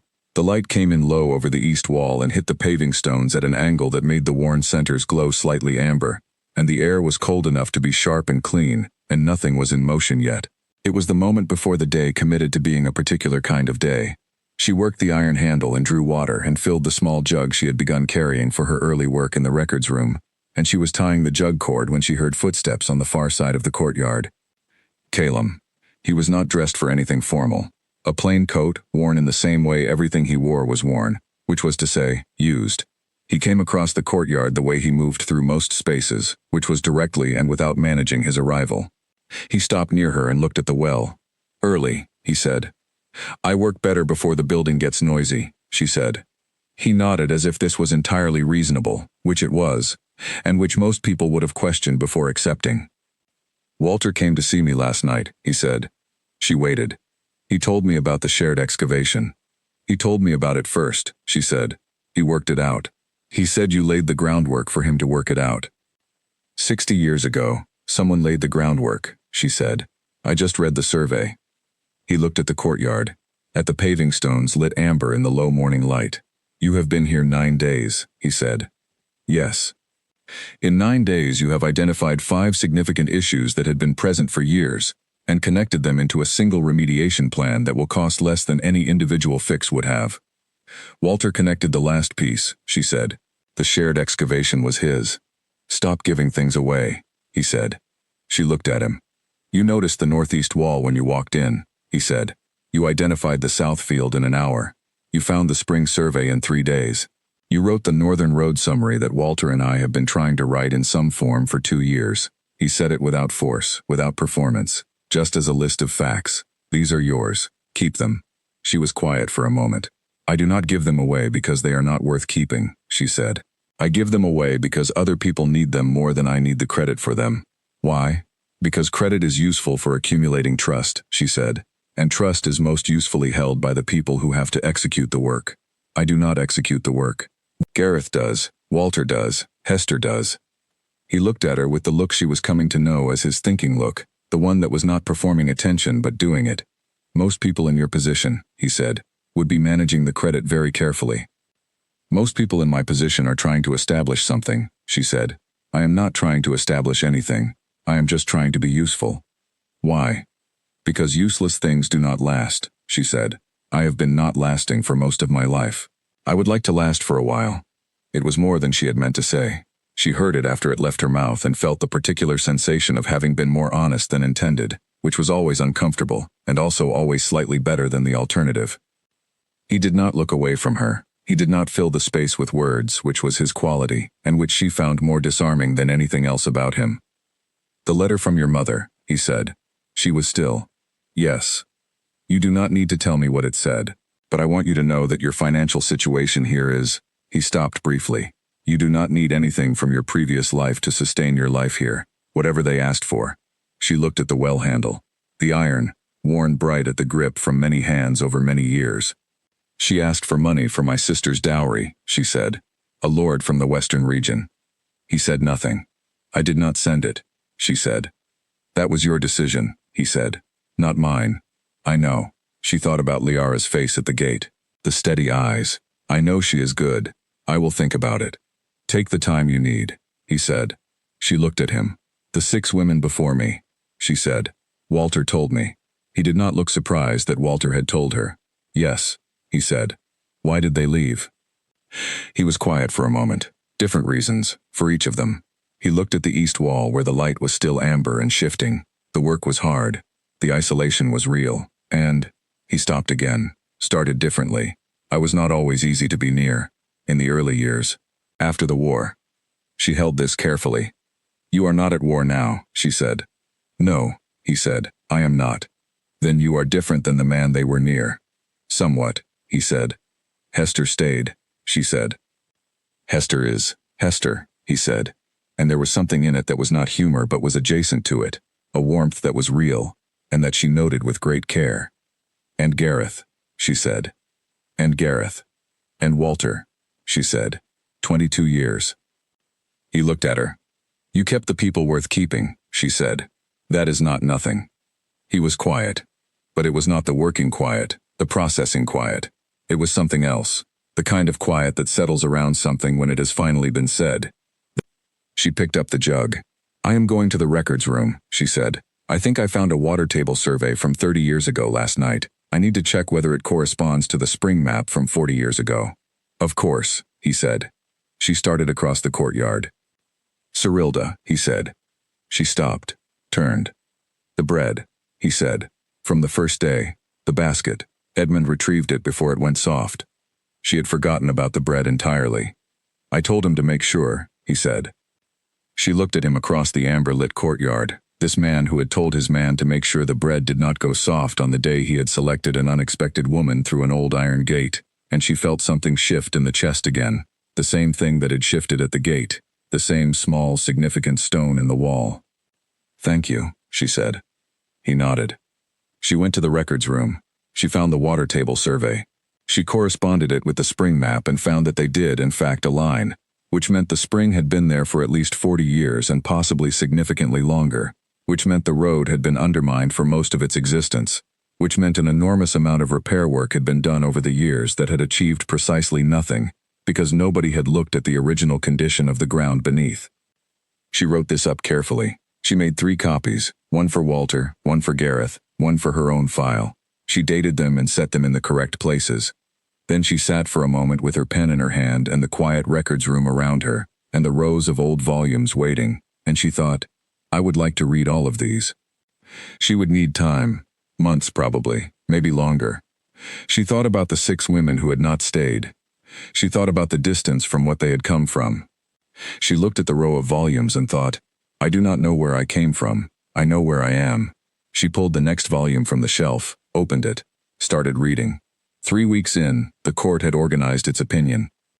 Cyrilda became aware of this not through any single conversation, but through the accumulation of small signals that she collected the way she collected everything, without making a production of it, without reacting, just filing each one in the appropriate place. The signals were varied. A pause in a corridor when 2 council members saw her coming, and the conversation that had been happening stopped in a particular way, the way conversations stop when the subject of them is approaching. A change in the seating arrangement at the weekly formal dinner, 2 chairs moved that had not been moved before, placing her nearer the end of the table and further from Calum, an adjustment that was too deliberate to be accidental and too subtle to be confrontable. A request from a junior council member, delivered through Edmund with careful politeness, for her to provide written documentation of anything she found in the records room before acting on it, which was framed as a procedural preference, and was actually a quiet request to slow down. She provided the documentation, she wrote it clearly and with full context, and she delivered it to the council member through Edmund with equal careful politeness, and she did not say anything about the chair arrangement. She mentioned none of this to Hester. Hester would have known some of it, and would have had practical advice, and Cyrilda appreciated Hester's practical advice, but she wanted to think about this particular thing herself first. The challenge was not the hostility. She had expected some form of it. You did not arrive the way she had arrived, in borrowed shoes through a gate that had not been opened for you, and expect to be welcomed by everyone. The challenge was understanding what the hostility was actually about, because her experience had taught her that the stated concern was usually adjacent to the real one. The stated concern, as best she could read it, was process. She had not come through the correct procedure. She had not been on the list. The selection had been irregular, and the irregularity created questions about precedent and stability. These were real concerns. She did not dismiss them. Walter had articulated them more clearly than anyone else, and she had understood them when he articulated them. The process existed for reasons. The reasons were not trivial. But the 3 council members who had rearranged the chairs were not Walter. They were people who had a different relationship to the process. And when she sat with it quietly, in the early mornings in the records room before the rest of the building was active, she began to understand that the concern was not quite about process at all. It was about replacement. Not replacement of the previous women who had occupied this role. It was older than that, and more complicated, and she worked it out slowly because she wanted to be certain before she moved on it. What she eventually understood was this. The stronghold had been functioning with Calum at its center, and the council around him, and that configuration had achieved a kind of equilibrium. Imperfect, yes. Things needed fixing, yes, but stable. And stability, for people who had been inside a system long enough, could feel more important than improvement. She had arrived, and she had begun finding the things that were broken, and finding broken things, even when you were fixing them, was a form of disruption. It said, this was not as good as you believed it to be. It said, the equilibrium was not quite right, and that was threatening in a way that had nothing to do with her personally. She sat with this for 2 days. She made no notes on it. because it was not the kind of thing that benefited from notes. She just carried it around and examined it from different angles, until she understood it well enough to work with. Then she went to find Calum. She found him in the outer courtyard, looking at the northeast wall where the repointing work had finished. The mortar was new and clean, and the old stones sat solidly around it. He was not inspecting it with the posture of someone who was checking whether it had been done correctly. He was looking at it the way you look at a thing that you have seen change. "The council," she said, coming to stand beside him. He looked at her, waiting. "3 of them are uncomfortable," she said. "Not Walter, the others." "I know," he said. "Do you know why?" He looked back at the wall. "Tell me what you think." "I think they are not worried about process," she said. "I think they are worried that I am going to continue finding things that were not being found, and that finding them creates a question they do not want asked, which is, what else have we been missing?" He was quiet for a moment. "That is accurate," he said.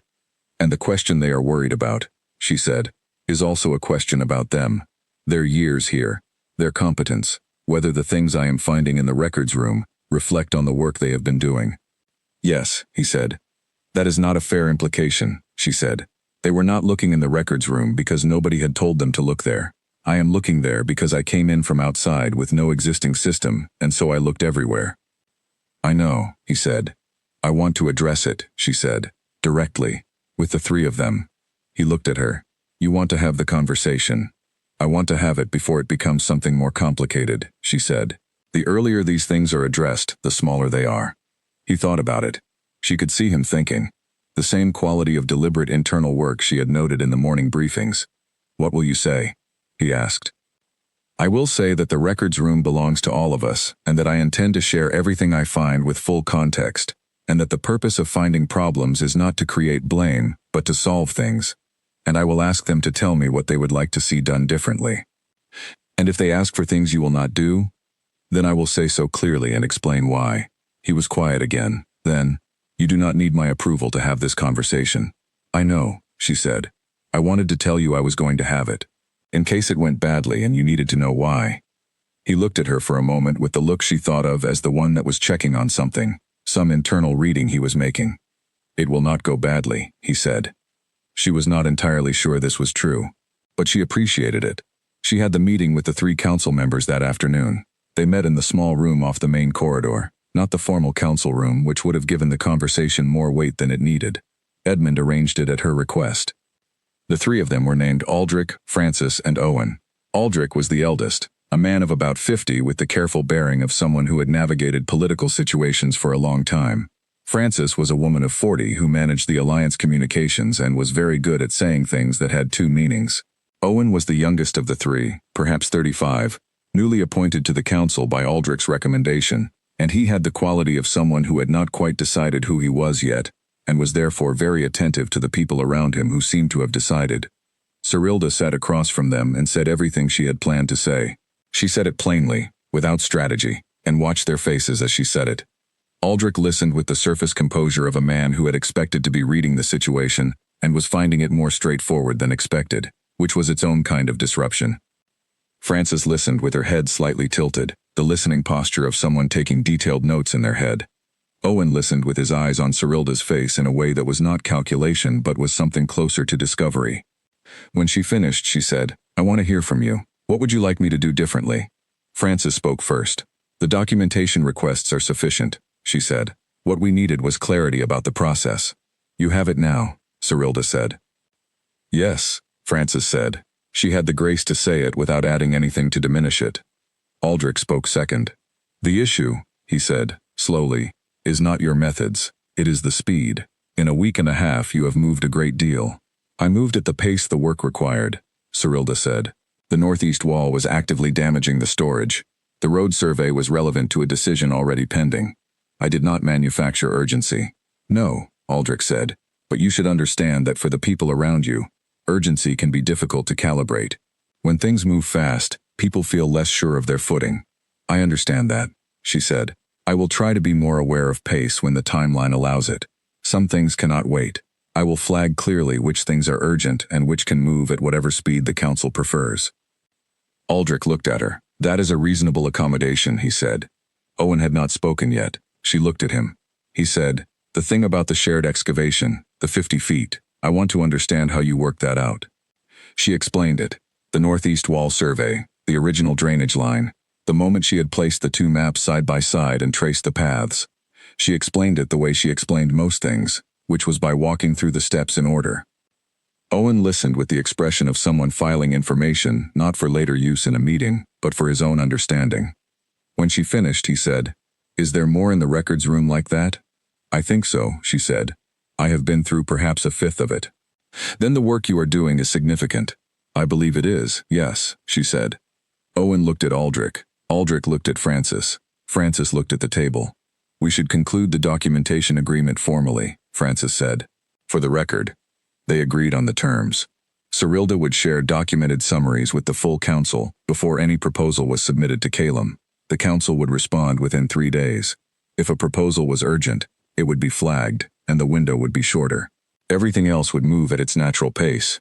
She left the meeting and walked back through the corridor and stood for a moment in the records room, in the quiet, with the rows of volumes around her. Owen had asked whether there was more. She thought, there is so much more. She had found in the past 3 weeks that the Stronghold's history was dense and detailed, and full of the kind of specific knowledge that came from 100 years of people paying close attention to a specific place. Water tables, soil surveys, road conditions, building records, crop yields, alliance correspondence that told the story of the relationships between packs over decades, not as a political narrative but as a practical one, the movement of people and goods and information between places that depended on each other. She was beginning to understand the Stronghold not as a place she was new to, but as a system she was reading the documentation for. The documentation was imperfect and incomplete, and written by different hands over many years, each with their own priorities and blind spots. But it was there, and she could read it. She pulled the next volume from the shelf. There was a record here of a winter supply failure from 80 years ago. A cold season and a late delivery, and 2-pack communities that had nearly run short. The solution that had been developed and implemented was noted in full, and she had in the past few days been looking at the current supply schedule for the coming winter, and had noticed a gap in the eastern region delivery that matched the old failure pattern almost exactly. She opened the volume. She found the relevant section. She started reading. Outside, the autumn afternoon was going golden, and the courtyard was settling into its late-day quiet, and somewhere on the outer wall the repointing crew was finishing the last of the northeast section, their voices carrying in the cooling air, easy and finished, the sound of work that had been done properly and would hold. She took notes.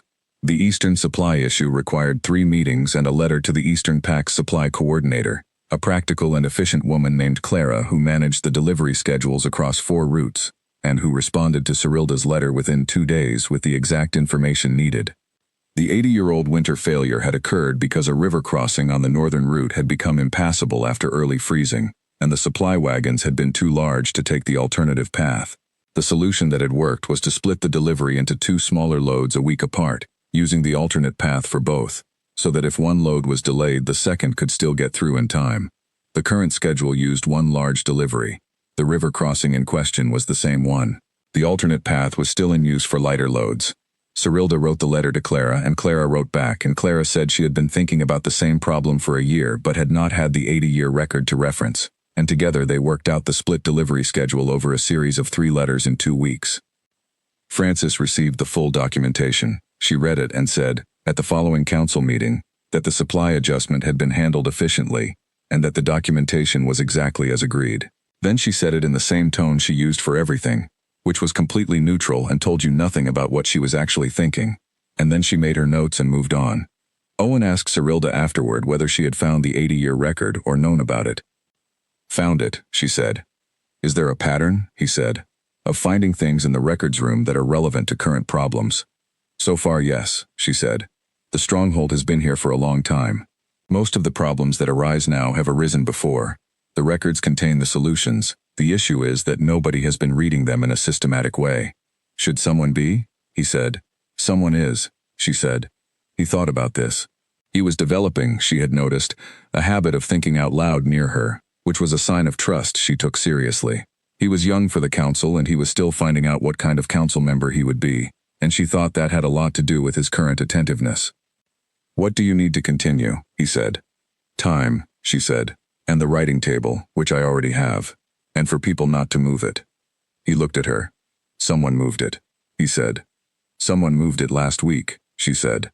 I moved it back. I did not ask who moved it. He was quiet for a moment. Then, I will ask, he said. You do not need to, she said. I moved it back. I will ask anyway, he said. She let that go. The days were finding their shape.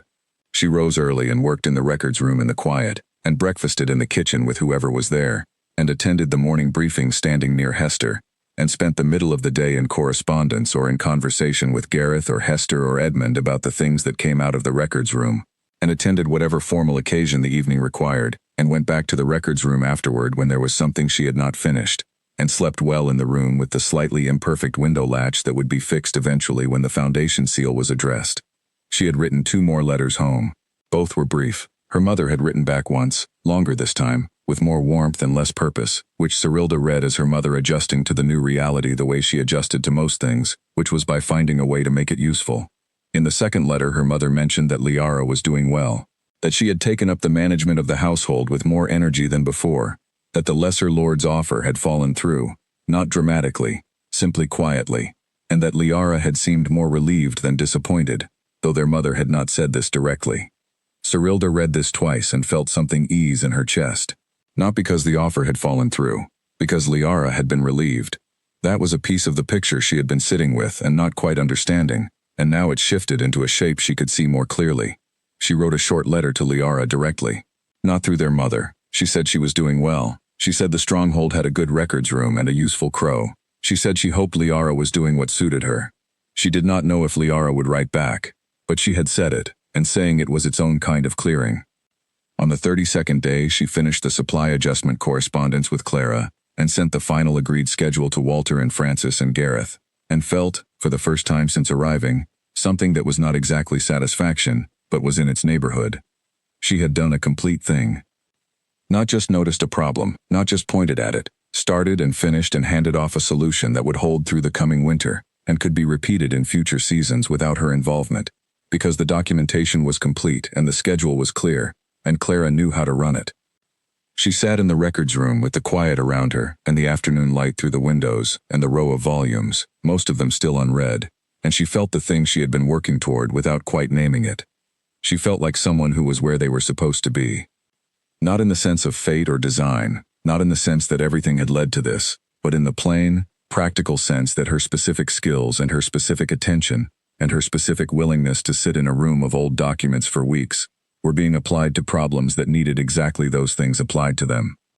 She was, for the first time in 22 years, not working around herself. The door opened. She looked up. Calum came in, as he had begun to do occasionally in the late afternoons, without announcement, without agenda that he stated aloud. He came in and looked at what she was working on, or did not look at it, and simply sat in the other chair for a while before leaving. It had happened 4 times now. She had stopped being surprised by it on the 2nd time. She had started, quietly, looking forward to it on the 4th. He sat in the other chair. The supply adjustment is finished, she said. Clara wrote to me, he said. She was pleased. Clara is efficient. The solution was hers as much as mine. He looked at her. I am not giving it away, she said. I am being accurate. There is a difference? He said. Yes, she said. Giving it away would be saying Clara did it when she did not. Being accurate is saying that a solution that requires 2 people to build belongs to both of them. He was quiet for a moment.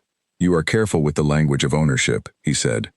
I am careful with accuracy, she said. Language follows. He looked at the volumes on the shelves. She watched him look at them and wondered what he saw when he looked at them, whether he saw the records they contained or the years they represented, or just old bound paper. When I came back from the war, he said. She went very still. In a month he had not said these words. The stronghold was functioning, he said. It had been managed. Nothing had collapsed. But when I came back and started looking, actually looking, the way I had not been able to before, I could see all the places where things were working, but not working well. Where things had been maintained, but not improved. Where decisions had been made based on incomplete information because the information existed somewhere but nobody had been. He stopped.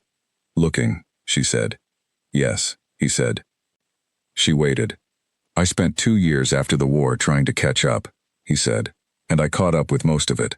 But the records room, he looked at the shelves. I opened it twice.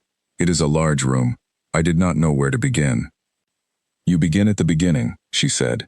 The oldest volumes first. You read in order. Is that what you did? Yes. And does it work? It works if you can hold all of it at once, she said. If you can keep the context of what you read on Monday relevant to what you read on Friday. Most people cannot do that for long. Can you? She looked at the shelf, at the volumes she had read, and the volumes still waiting. Yes, she said. He looked at her with the look that was not performing, the one she had begun to think of as the way he looked when he was not working at anything, when the effort of being a king in a complex place relaxed for a moment and he was just a person in a room. Good, he said.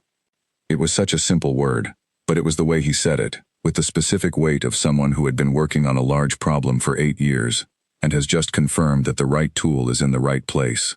She looked at the row of unread volumes. I would estimate another 2 months to finish the full records, she said. Longer if more connections emerge and require follow-up correspondence. Take as long as you need, he said. I know, she said. He almost smiled. She was almost certain. You just used my phrase, he said. I borrowed it, she said. Keep it, he said. He stood. He looked out the window at the courtyard going gray with the early evening. Then he left. She looked at the shelf, at the old volumes and the new afternoon light and the dust that had settled on the top edges of the ones she had not yet reached. She pulled the next one down, opened it, started reading. The south field bloomed in the wrong month. That was how Gareth described it, standing at the edge of the turned earth 3 weeks after the drainage work was finished, his voice carrying the kind of quiet satisfaction that does not announce itself. It was early winter by then, technically not a growing season, but the root systems that had been drowning for years in standing water were doing something they had not been able to do in recent memory, which was prepare. The soil color had changed, the drainage had worked. And in the corner nearest the original channel line, 3 inches below the frost line, there were small fibrous signs of recovery that Gareth pointed out with one blunt finger, and Cyrilda looked at without knowing the technical name for what she was seeing, but understanding the meaning of it entirely. Next spring, Gareth said, this field is going to do something it has not done in my time here. Yield properly, she said. Yield properly, he said. Yes. He was not a man who used many words to say important things. She had come to appreciate this. They stood at the edge of the field in the cold and looked at the turned earth, and it was, she thought, one of the better moments she had experienced since arriving. Not dramatic, not announced, just real and earned. You are cold, Gareth said. Slightly. We should go in. There is nothing more to see here today. I know, but I did not want to go yet. He was quiet for a moment, then, neither did I. They walked back together in the comfortable silence that had become the way they often moved through the outer grounds. She had learned a great deal about the land from Gareth in these weeks, not from formal instruction but from being near him while he worked, and listening to what he said and what he did not say. He had been watching this land for 12 years and had developed a reading of it that was intuitive and precise, a knowledge stored in the body rather than on paper. She had been reading the paper. He had been reading the land.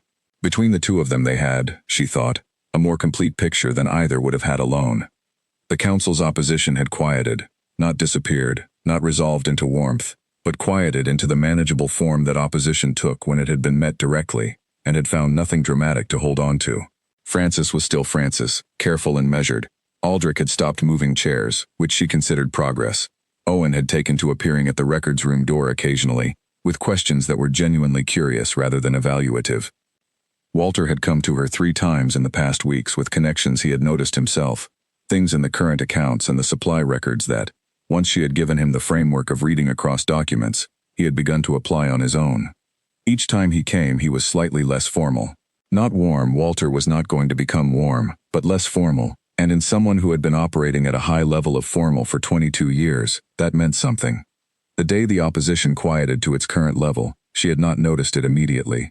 She had noticed it about 2 days later when she walked into the morning briefing and sat, for the first time, in a chair at the table rather than standing near the wall beside Hester. Nobody had told her to sit. There had simply been a chair, and it had been near Gareth, and she had sat, and nobody had adjusted anything. She had not made a moment of it. She had sat down and listened to the briefing, but she had filed it. In the evenings now, Calum came to the records room most days. She had stopped tracking the frequency because tracking it had started to feel like something she was doing in order to analyze it, and she did not want to analyze it. She wanted to let it be what it was, which was a person spending time in a room where another person was working, in a way that had been, without discussion or design, decided upon. They talked sometimes, not always. Sometimes he sat in the chair and read something of his own and she worked, and the room was quiet, and neither of them felt the need to fill the quiet. She had never been in a situation where silence with another person felt like a form of company rather than an absence of it. They talked about the records when she had something to share. They talked about the briefings and the supply situation and the alliance correspondence that Francis managed, which had started to reference the supply adjustment in the eastern region as a model, which was something Francis had mentioned in a meeting without quite saying it was Cyrilda's, and Cyrilda had let pass without noting, because what mattered was that the model was being used. They talked about the war, occasionally, in the way that things get talked about when you have both decided, without stating it, that the subject is allowed. Not in detail, not with the complete telling of it. In the way that people who have experienced difficult things sometimes reference them sideways, in context, one fact at a time. He had been young. He had not been prepared for what it was. He had come back changed in ways that he had been working on for 8 years, with mixed success. "What does mixed success look like?" she asked, one evening, without looking up from the volume she was reading. He was quiet for a moment. "Better with work," he said. "Worse at night. Mostly better now." "What helped?" she asked. "The work," he said. "Having something to fix. It is easier to manage the parts of yourself that are difficult when you have real problems to solve. The real problems do not care about the internal ones." "I know that," she said. He looked at her. She did not look up from the volume. "I know," he said. There it was. The phrase that had become, without either of them remarking on it, a particular kind of shorthand between them. The one that meant, "I see you, and I am not making something out of it, and you do not need to explain." On the 47th day, a letter arrived from Francis that was not about supply schedules. It was addressed to Calum and copied to the full council, and its subject was the formal status of the selection. The traditional period for a selection to be formalized was 60 days. At the end of 60 days, a brief ceremony confirmed the arrangement. This was the process, and the process required that all parties were in agreement and that the council had no formal objections. Francis, in the careful and two-meaning way she wrote everything, had composed a letter that said the council was ready to proceed, that all members had reviewed the process, that the documentation was complete, that there were no formal objections. Francis, who had not smiled at her in 47 days, had written a letter that had no formal objections. Cyrilda read the copy that Hester brought to the records room, and set it on the table and looked at it. "Francis wrote it herself," Hester said, sitting down across from her. "I know," Cyrilda said. "I can tell by the sentence structure." "She did not need to write it herself," Hester said. "Edmund could have handled the procedural notice. She chose to write it herself, and to copy it to you directly." Cyrilda looked at the letter. She thought about the chair arrangements, about the documentation meetings, about the 3 levels of careful politeness that Francis had maintained, and the very particular quality of the letter in front of her, which was still careful and still precise, but which had, if you read it the way Cyrilda read things, one small element that was different from Francis's usual structure. The letter ended with, "The council confirms its confidence in the arrangement and in the continued work of the household." The continued work of the household. Not, "The council confirms the arrangement." The continued work. It was 4 extra words and they were not accidental. "She is saying the work matters," Cyrilda said. "Yes," Hester said. Cyrilda folded the letter carefully. "I did not expect Francis," she said. "People surprise you when you stop expecting them to," Hester said. She stood. "Dinner in an hour. Bess made the potato soup you like." "I like all of Bess's soup," Cyrilda said. "She knows," Hester said. "That is why she makes it." After Hester left, Cyrilda sat in the records room for a long moment, with the letter on the table in front of her, and the rows of volumes around her, and the evening coming down outside the windows. 60 days. She had been in this place for 47 of them, and in that time she had read more than half the records room, fixed 5 problems, connected 8 others, eaten Bess's soup more times than she could count, argued gently with Walter about the pace of work and come to some kind of understanding with him, learned from Gareth how to read soil color and drainage patterns by looking at the ground, taught Owen how to search survey records by date and region, listened to Calum tell her that it was mostly better now, and stood at the edge of the south field in the cold and watched Gareth point at 3 inches of root recovery with one blunt finger. She thought about the borrowed shoes. She had replaced them 3 weeks ago, quietly, through Hester, who had known a cobbler in the village outside the eastern gate. The new shoes were plain and brown and fit perfectly, and she had worn them every day since. She thought about the 17 flowers in Liara's hair. She thought about the basket she had carried for 3 hours on a road that was not built for her. She thought about the gate, the old iron, the silence of it opening. She picked up the Francis letter and set it in the correct file, where correspondence was organized by date and sender. She labeled it. She set it squarely at the end of the row. Then she opened the next records volume. 47 pages in, she found something she had not expected. It was a set of property deeds from 90 years ago, recorded when the stronghold had last been formally expanded, and among them was a deed for a piece of land on the south side that had been recorded as part of the stronghold's holdings but had since, through some administrative gap she could not yet trace, been removed from the current property records. The land in question was about 40 acres. She looked at the location description. She found the area on the survey maps she had been building as a reference for the records. She placed it. The 40 acres were the piece of the south field that drained worst, the piece where the water collected, the piece where the original channel line ran, the land the stronghold believed it did not own, that had in fact belonged to it for 90 years. She sat back in her chair. She looked at the deed. She looked at the map. She read the deed again. Then she reached for a clean sheet of paper and began to write. She wrote for an hour without stopping, laying out what she had found, where the documentation was, how the property records had diverged from the land records, what the implications were, and what steps would be needed to reconcile the two and formally reclaim the land. She did not take this to the council. She went directly to Calum. She found him in the same place he often was in the late evenings, which she had learned was in the East Tower, not in the war room, at a small table near a window that overlooked the south field. She had not been to the East Tower before. She climbed the narrow stairs and found the room at the top and knocked on the open door. He looked up. She held up the documentation. He looked at it, then at her face. "Something significant," he said. "Yes," she said. He gestured to the chair across the table. She sat down. She spread the documents between them. She told him what she had found. He read the deed. He looked at the survey map. He traced the property line with one finger, the same slow, deliberate movement she had watched him use when he looked at the northeast wall. He sat back. 90 years, he said. "At least," she said. "The original deed is clear. The land has been in the stronghold's records for 90 years. Something happened to remove it from the current register. I have not traced that yet. The 40 acres, he said. The drainage work we just finished. The channel runs through it." "Yes," she said. "We were working on land we own. We were just not aware we owned it." He looked at the survey map for a long moment. "If the land is formally reclaimed," he said, "the south field question becomes fully resolved. The growing area expands. The yield projections change significantly." "Yes," she said. He looked at her. She looked back. 90 years, he said again, not with disbelief, with the specific tone of someone filing an enormous fact into the correct place. "I need to trace the removal from the current register," she said, "to close the documentation. It will probably take a week. I will ask Francis to begin the formal process in parallel," he said. "She handles land records at the Alliance level." "Francis will be thorough," Cyrilda said. "Francis is always thorough," he said. "She wrote a good letter today," Cyrilda said. He was quiet for a moment.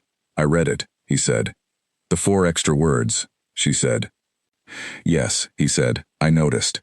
She gathered the documents and put them in order. She stood to leave. "Cyrilda," he said. She stopped. He was looking at the survey map, at the south field, at the 40 acres that had been sitting there for 90 years, properly documented in an old deed in a records room that nobody had been reading. "Thank you," he said. She thought about the things she could say to that. "The deed was there," she said. "I just read it." "Yes," he said, "that is the point." She went down the stairs, crossed the courtyard. The lantern at the well was lit, throwing its small warm circle on the cold stones. The crow was gone for the night. The stronghold was quiet around her, breathing in the particular way it breathed in the late hours, small adjustments, the sound of a very old place continuing to exist. She went to the records room. She found the section where the current property register was stored. She started looking for the gap. An hour and a half later she found it. A clerk's error from 63 years ago, a transposition of a reference number that had caused the land to be filed under a different designation, one that no longer corresponded to an active holding. The error itself was small, a single digit, placed incorrectly. and the land had been sitting outside the books for 63 years because of it. 1 digit. She documented the error and its location, and the chain of records that showed the original correct entry, and the incorrect transposition, and the current missing designation. And she put it in the file with the deed, and she labeled the file clearly, and she set it in the front of the rack where the morning's first work would be visible. Then she sat for a moment with the quiet room around her. 1 digit. She thought about how many things in the world were wrong because of something that small. How many decisions were made on incomplete information because a number had been copied incorrectly, because a letter had been filed under the wrong name, because a deed had been moved to a designation that no longer matched anything. She was very good at finding those things. She had been doing it her whole life. In the household accounts, in the market lists, in the supply records her family kept, in every system she had been allowed near, she had found the small errors that created large problems and she had fixed them. And most of the time nobody had noticed that they had been fixed because the fixing was quiet, and the problem had been a slow one. Here, someone noticed. She put the file in its place and closed the records room and walked through the corridor to the east wing. The door to the east tower was still lit at the top. She did not stop walking. She went to her room. She looked out the window at the courtyard, at the lantern, at the dark south field beyond the walls, 40 acres of it belonging to this place and not yet knowing it. She pressed her palm against the window glass. Cold from outside, warm from the room. She thought, 63 years is a long time for a small error to hold. She thought, I found it on the 47th day. She thought, there are 13 more volumes in the records room I have not read. She thought about what else was in them. The next 3 days were the kind that made her understand, for the first time in her life, what it felt like to be exactly right for the work she was doing. She worked through the property records with the focused attention she brought to everything, but this time there was an added quality to it, because the work had a specific and active purpose. She was not just reading to understand, she was reading to recover something. Frances came to the records room twice. The first time she came with questions about the 63-year error, and how it could be proved as an error and not an intentional change. Cyrilda showed her the chain of records, the original entry, and the transposition, and the absence of any subsequent documentation that would have authorized the change. Frances read through it with her usual careful precision, and then nodded once and left with a copy of the relevant pages. The second time Frances came, she sat down without being asked. The Alliance Land Registry, she said, will require 3 documents: the original deed, the chain of custody showing continuous stronghold management of the land, and a declaration of recovery. I have the deed, Cyrilda said. The chain of custody is in the property records going back 90 years.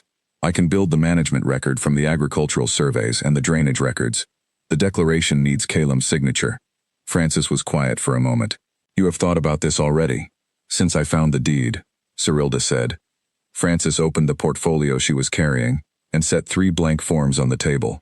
These are the Alliance forms, she said. They are specific about the language required in each section. I will fill the declaration. You compile the supporting documentation. Together, Cyrilda said. Frances looked at her. Something shifted in the careful surface of her expression. Together, she said.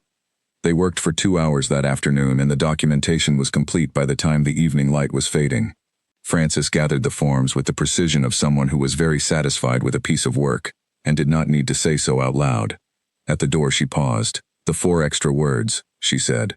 Cyrilda looked up. In the letter, Frances said. I assume you noticed. Yes, Cyrilda said.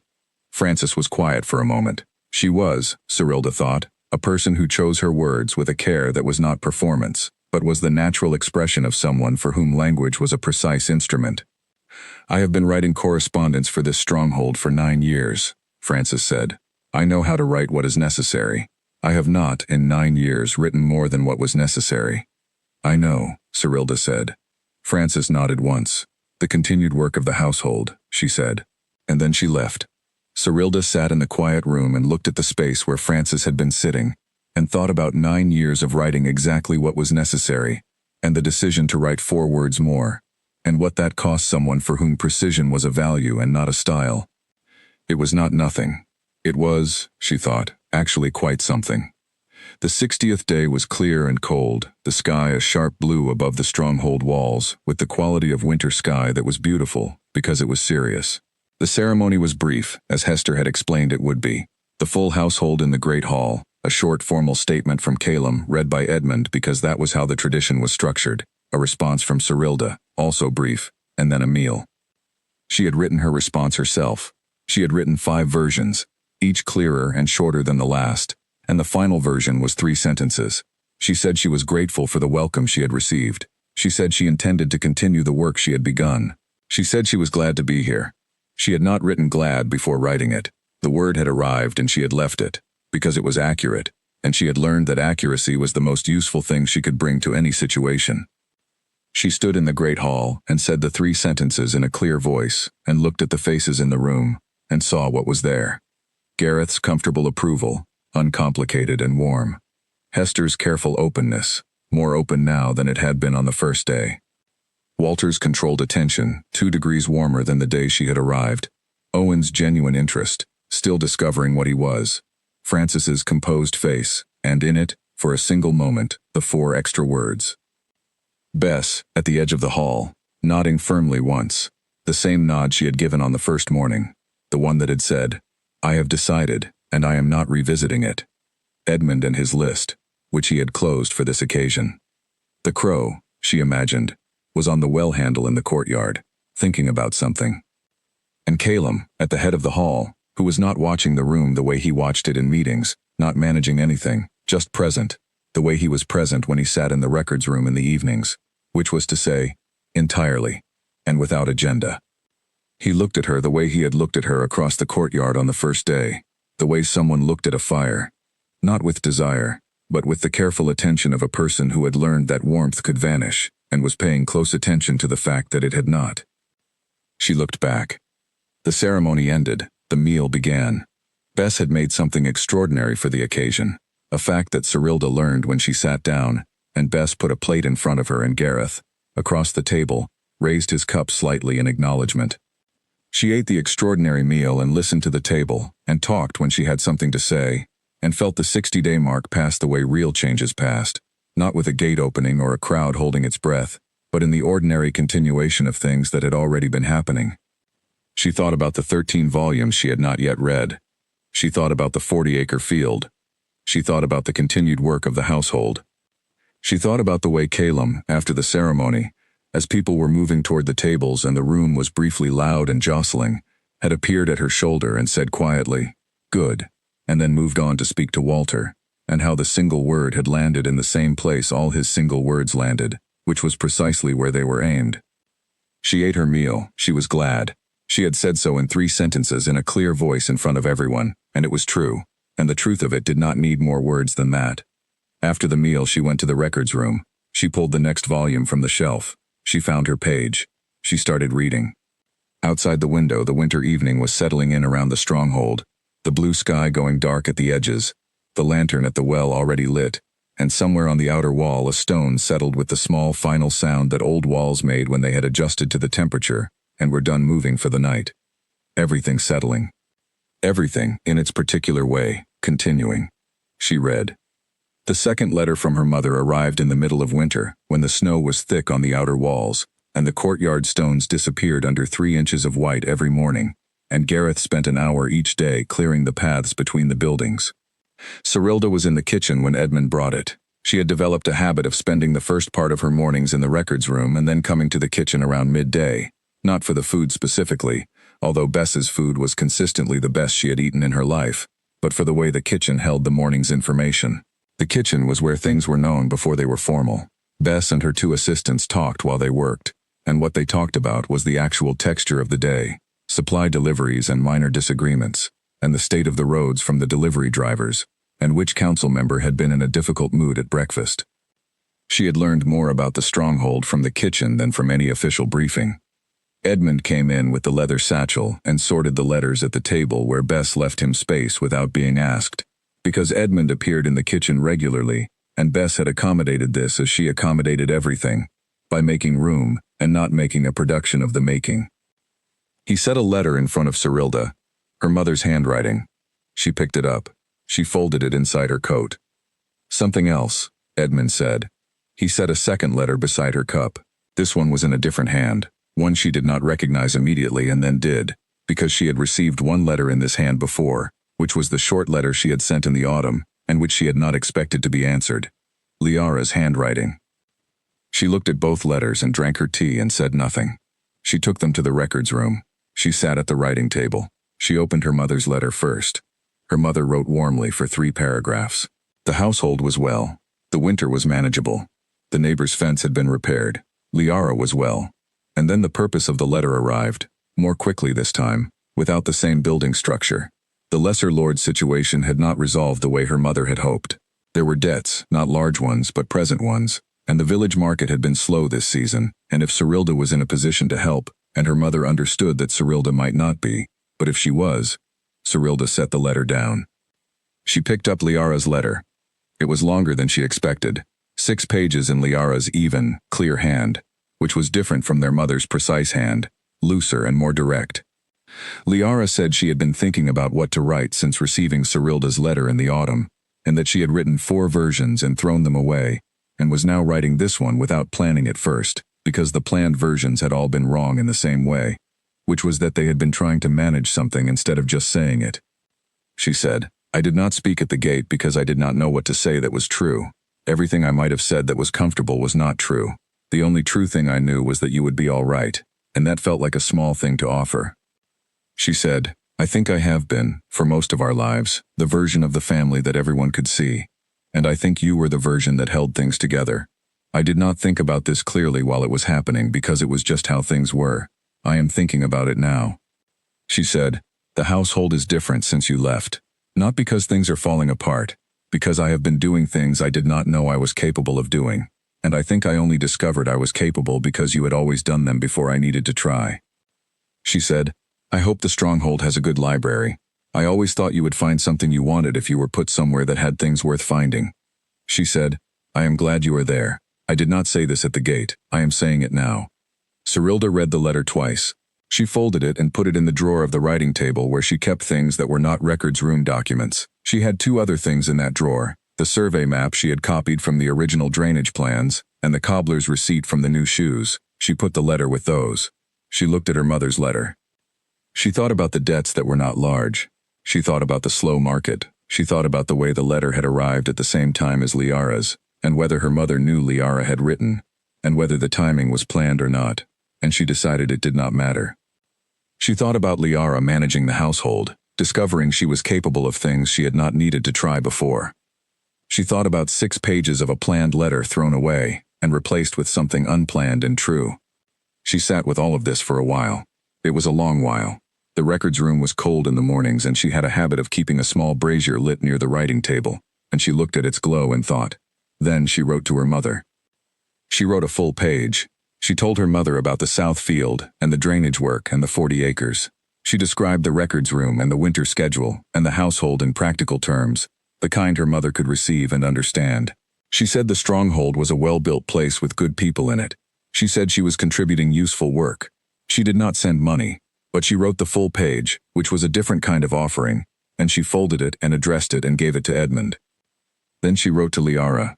She wrote 2 pages. She told her about the crow. She told her about Gareth and the south field. She told her about the records room and the 63-year error, and the 40 acres that had been sitting in the wrong column for most of a century. She wrote in the same plain way Liara had written, without planning or management, just saying the things that were true.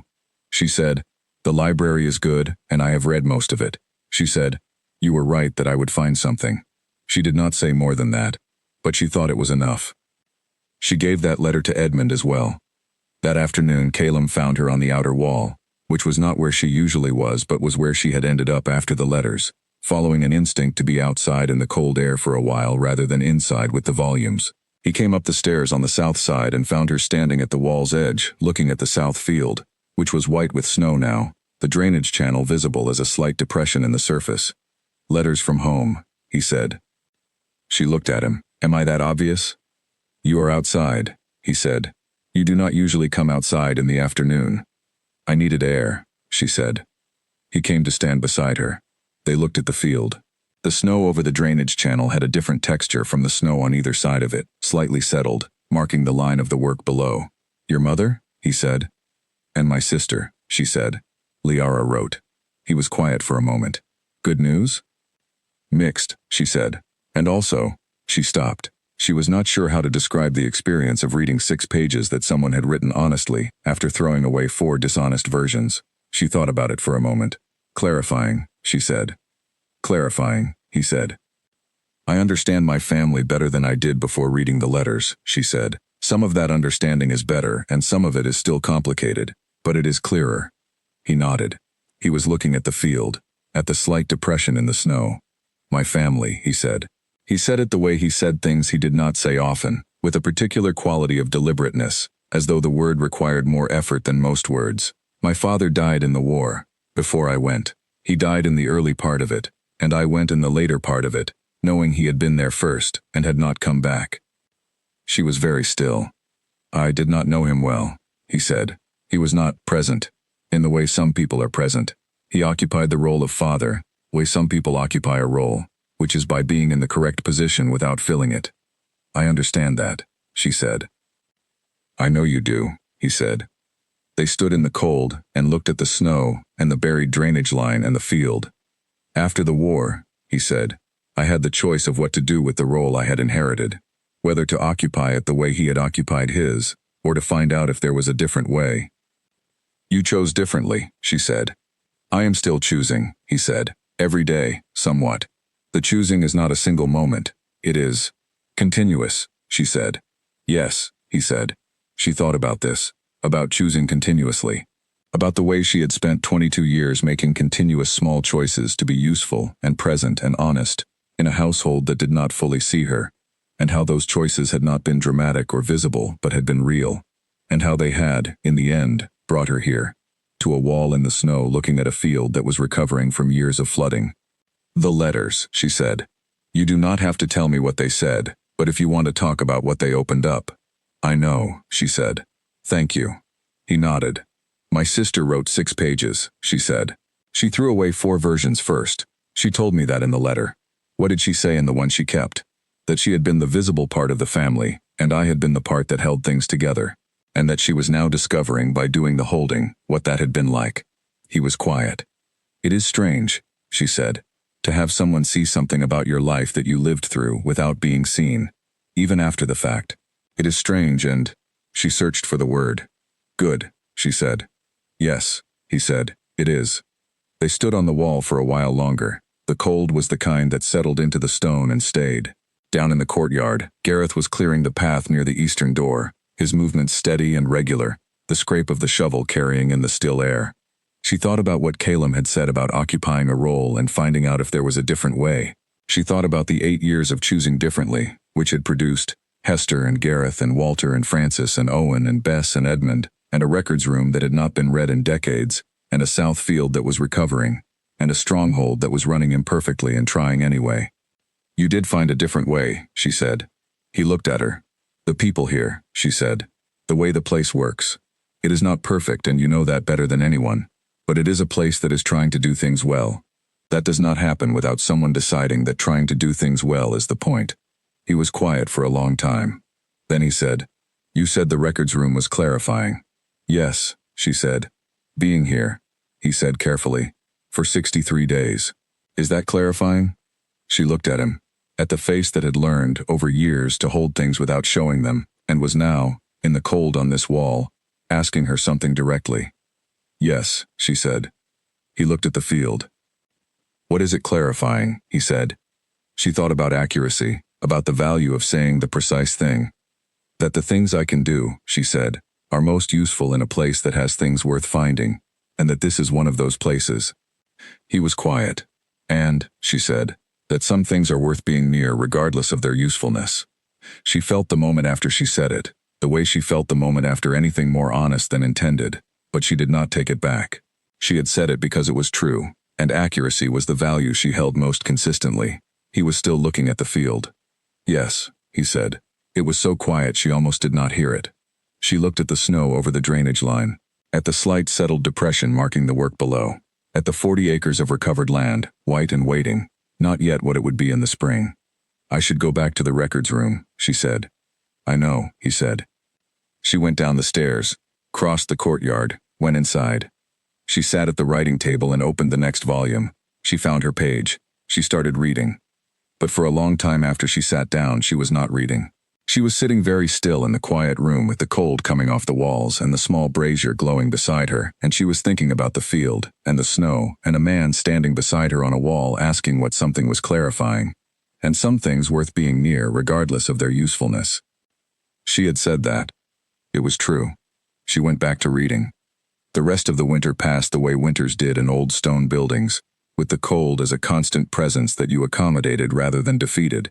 The brazier in the records room was upgraded at some point. She had not asked for this. It had simply appeared one morning, larger and more efficient, and Edmund had been very busy looking at his list when she came out to ask about it, which told her everything she needed to know about who had arranged it. She worked through the remaining volumes at the pace the winter allowed, slower than autumn, because the days were shorter and she found that the cold, even managed, used a portion of her concentration that she normally gave to the reading. But she moved through them one by one, and what she found continued to reward the finding. An alliance agreement from 80 years ago that had not been formally renewed but remained, technically, binding in ways that affected 2 current trade routes. She wrote the summary and gave it to Francis, who read it in the focused way she read everything, and then said very carefully that this was significant and that she would need to take it to the Alliance Council, and then left with the summary, and came back 3 days later to ask 3 precise questions about the source documents, and Cyrilda answered the 3 questions precisely, and Francis left again. A water rights document from 50 years ago that established a priority claim for the stronghold in the river valley to the east, a claim that the Eastern Pack had been operating under the assumption was expired, when in fact it was not. This one she took to Walter. Walter read it and sat very still for a moment and then said, in the particular quiet voice he used when something large had just settled into place, "This changes the spring water supply discussion entirely." Cyrilda agreed.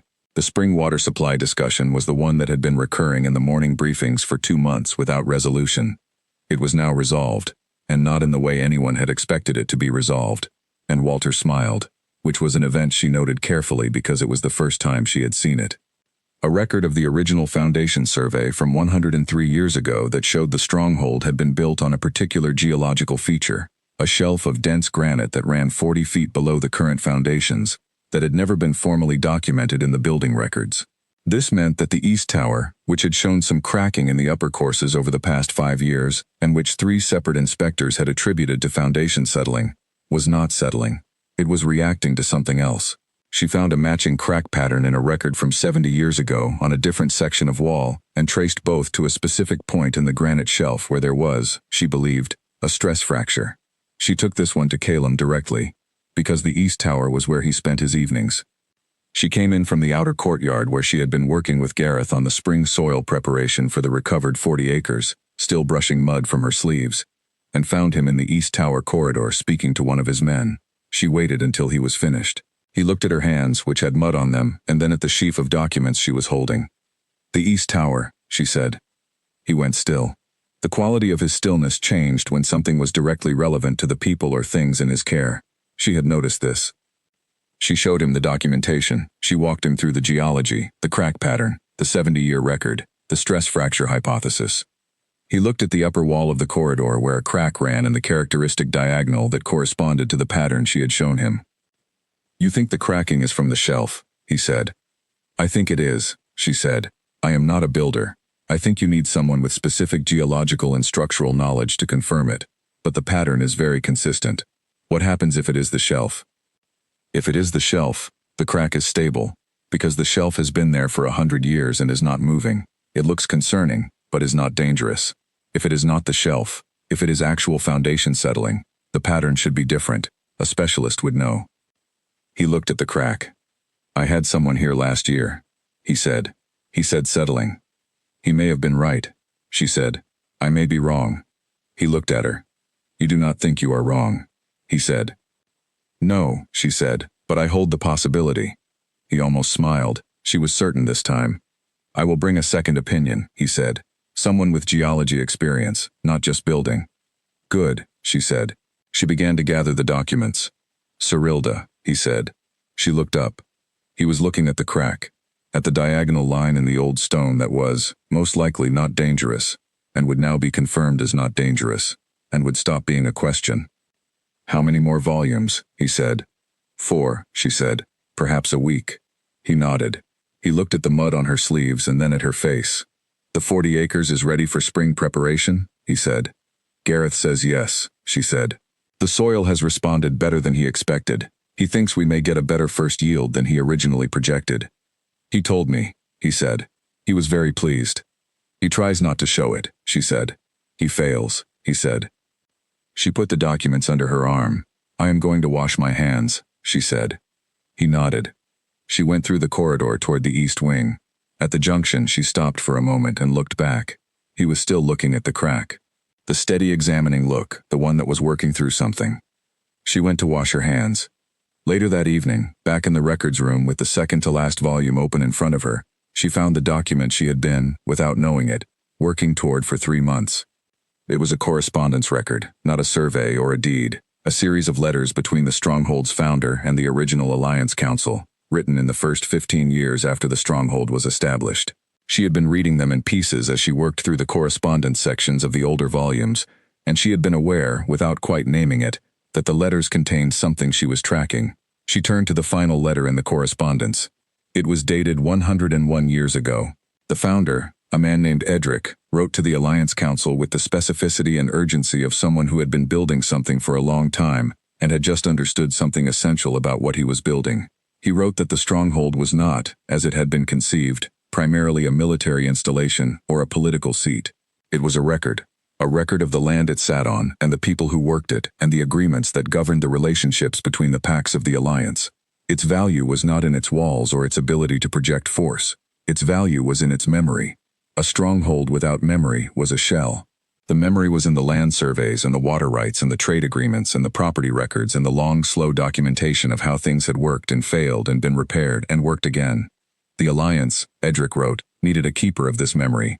Not a ruler, not a military leader, though those qualities were necessary and present. A keeper. Someone who understood that the most powerful thing the Stronghold could do was to remember accurately, because accurate memory was the only foundation on which sound decisions could be made. He wrote that he had spent 15 years trying to be that keeper himself, and had learned that he was better at other aspects of the work. He was asking the Alliance Council to consider, formally, that the role of keeper be made distinct, that someone with the specific skills for it be identified and placed. The Alliance Council had responded, also on record, that they would take the matter under consideration. The record showed no further correspondence on the subject. The role had never been formally established. Cyrilda sat with this for a long time. She sat with the found quality of it, the particular sensation of reading something written 100 years ago by a person who had seen something clearly and had named it clearly and had not quite been heard. She thought about what it meant that Edric had understood, a century ago, what the Stronghold needed, and that the understanding had been filed in a correspondence record and not revisited. She thought about the crack in the East Tower, and the 40 acres, and the trade route, and the water rights, and the 63-year error, and all the things that had been sitting in this room for years, patient and waiting. She picked up a clean sheet of paper. She did not write a summary. She wrote a letter. She wrote it to Calum, directly, not through the documentation process, because this was not a process document. She wrote it in the plain, clear way she wrote everything. She told him about Edric's letter. She copied the relevant passages. She said, "The role Edric described has been filled by nobody in 100 years. I think you know that now. I think you have been looking for the person who could fill it, and I think I found the letter because I have been doing the work, and the work showed me what it was." She said, "I am not asking for a title. I am asking you to look at this letter and tell me if what I have been doing these past months is what Edric meant, because if it is, I want to keep doing it, and I want to know that we are both clear about what it is." She signed it with her name. She set it on the table. She went to the records room door and called for Edmund, who was at the end of the corridor finishing the evening's deliveries. "Can you see that Calum receives this tonight?" she said. Edmund looked at the letter. He looked at her. He took it with the careful precision of someone who understood that certain things needed to be handled correctly. "I'll see to it now," he said. She went back to the second-to-last volume. She found her page. She started reading. He came to the records room in the morning. Not the usual late afternoon, not the quiet sitting in the chair with something of his own to read. The morning, before the briefing, before the building had fully woken, when the light through the high windows was still early and blue, and the brazier had only just been lit. She was already at the writing table. She had the last volume open and was 2 pages into the morning's work when she heard his footsteps in the corridor, which she recognized by now, not something she had set out to learn but something that had arrived through the ordinary repetition of being in the same building as someone for nearly 3 months. He came in. He was holding her letter. She set down her pencil. He sat in the chair across from her. He put the letter on the table between them, face down. He looked at the last volume and at the rows of others behind her, all of them read now except the one she was in. Edric, he said. Yes, she said. I read his founding letters 2 years ago, he said. When I was trying to understand what the stronghold was built to be, I found the correspondence section of the older volumes and I read most of it, but not all of it. I did not find the final letter. It was filed in the wrong volume, she said, placed with the General Council correspondence instead of the founder correspondence. An organizational error, easy to miss. He looked at the letter on the table. The role he described, Calum said. Yes, she said. I have been thinking about what you wrote, he said. Since Edmund brought it last night, I want to make sure I am understanding you correctly. You are not asking whether the work you have been doing is valuable. You know it is. Yes, she said. You are asking whether I understand what it is, he said. Yes, she said. He was quiet. He was doing the thinking she had watched him do for months, the interior kind, patient and organized. What I understand, he said, is that you came here without being on the list, and in 3 months you have read the full records room, recovered 40 acres of land, fixed the water rights argument, clarified the trade route situation, connected the Eastern supply schedule to an 80-year-old solution, identified the geological issue in the East Tower, and produced documentation that has changed or resolved 6 decisions that had been unresolved for years. He said all of this without stopping, the way he reported information in the morning briefings, sequentially and without embellishment. That is what the work has been. Yes, she said. And what Edric described, he said, was a keeper of memory. Someone who understood that the stronghold's value was not in its power but in its record. Yes, she said. You are asking if that is what you are, he said. She looked at him. I am asking if that is what you see. He picked up the letter. He held it for a moment, not reading it again, just holding it. Yes, he said. That is what I see. She let out a breath. Very small. She did not think he noticed. I want to be clear about the other part, he said. She waited. You came here through the selection, he said. The traditional process that connects the stronghold to the alliance packs. That process has a history and a meaning, and I do not want you to think that what you have done in 3 months has replaced the reason you are here. It has, grown alongside it. You are here because I chose you. What you have done since is yours. She looked at him. But they are connected, he said. I chose you because I saw something. What I saw was this. He put the letter down. Not the records room specifically, but the quality of attention you were paying. To the wall, to the crowd, to everything around you. While everyone else was performing, you were looking. She said nothing. Edric needed a keeper, he said. The stronghold has needed one for a long time. And I made a selection at a gate in front of a crowd, based on a single long look across a courtyard, and it turned out to be the right one. She felt the thing shift in her chest. The same stone, moving again. You could not have known that, she said. No, he said. But I knew what I was looking at. I have learned to trust what I am looking at. She looked at the table, at the last volume open in front of her, at the careful notes she had been making for 3 months, the connected map of 100 years of this place, all the things that had been here waiting to be found. I want to keep doing it, she said. I know, he said. I am serious, she said. This is not. I do not want you to think I am saying this because it is appropriate to say it. I want to be here.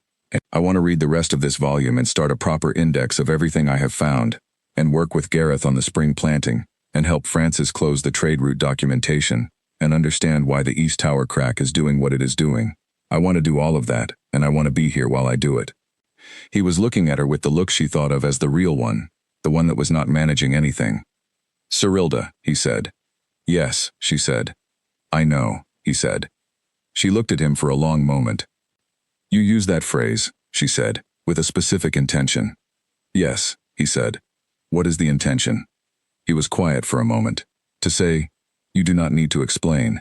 What you are is visible. I see it. She thought about that. That is a useful phrase, she said. I have found it so, he said. She picked up her pencil. She looked at the volume open in front of her. The morning briefing, she said. In 40 minutes, he said. I need to finish these 3 pages before then, she said. He stood. He picked up her letter from the table. He looked at it once more, briefly, and then he put it inside his coat. She watched him do this and said nothing about it. The keeper role, he said, at the door. I want to formalize it, with the council, with the proper documentation. She looked at him. Walter will have thoughts. Walter always has thoughts, he said. In this case, I believe they will be positive ones.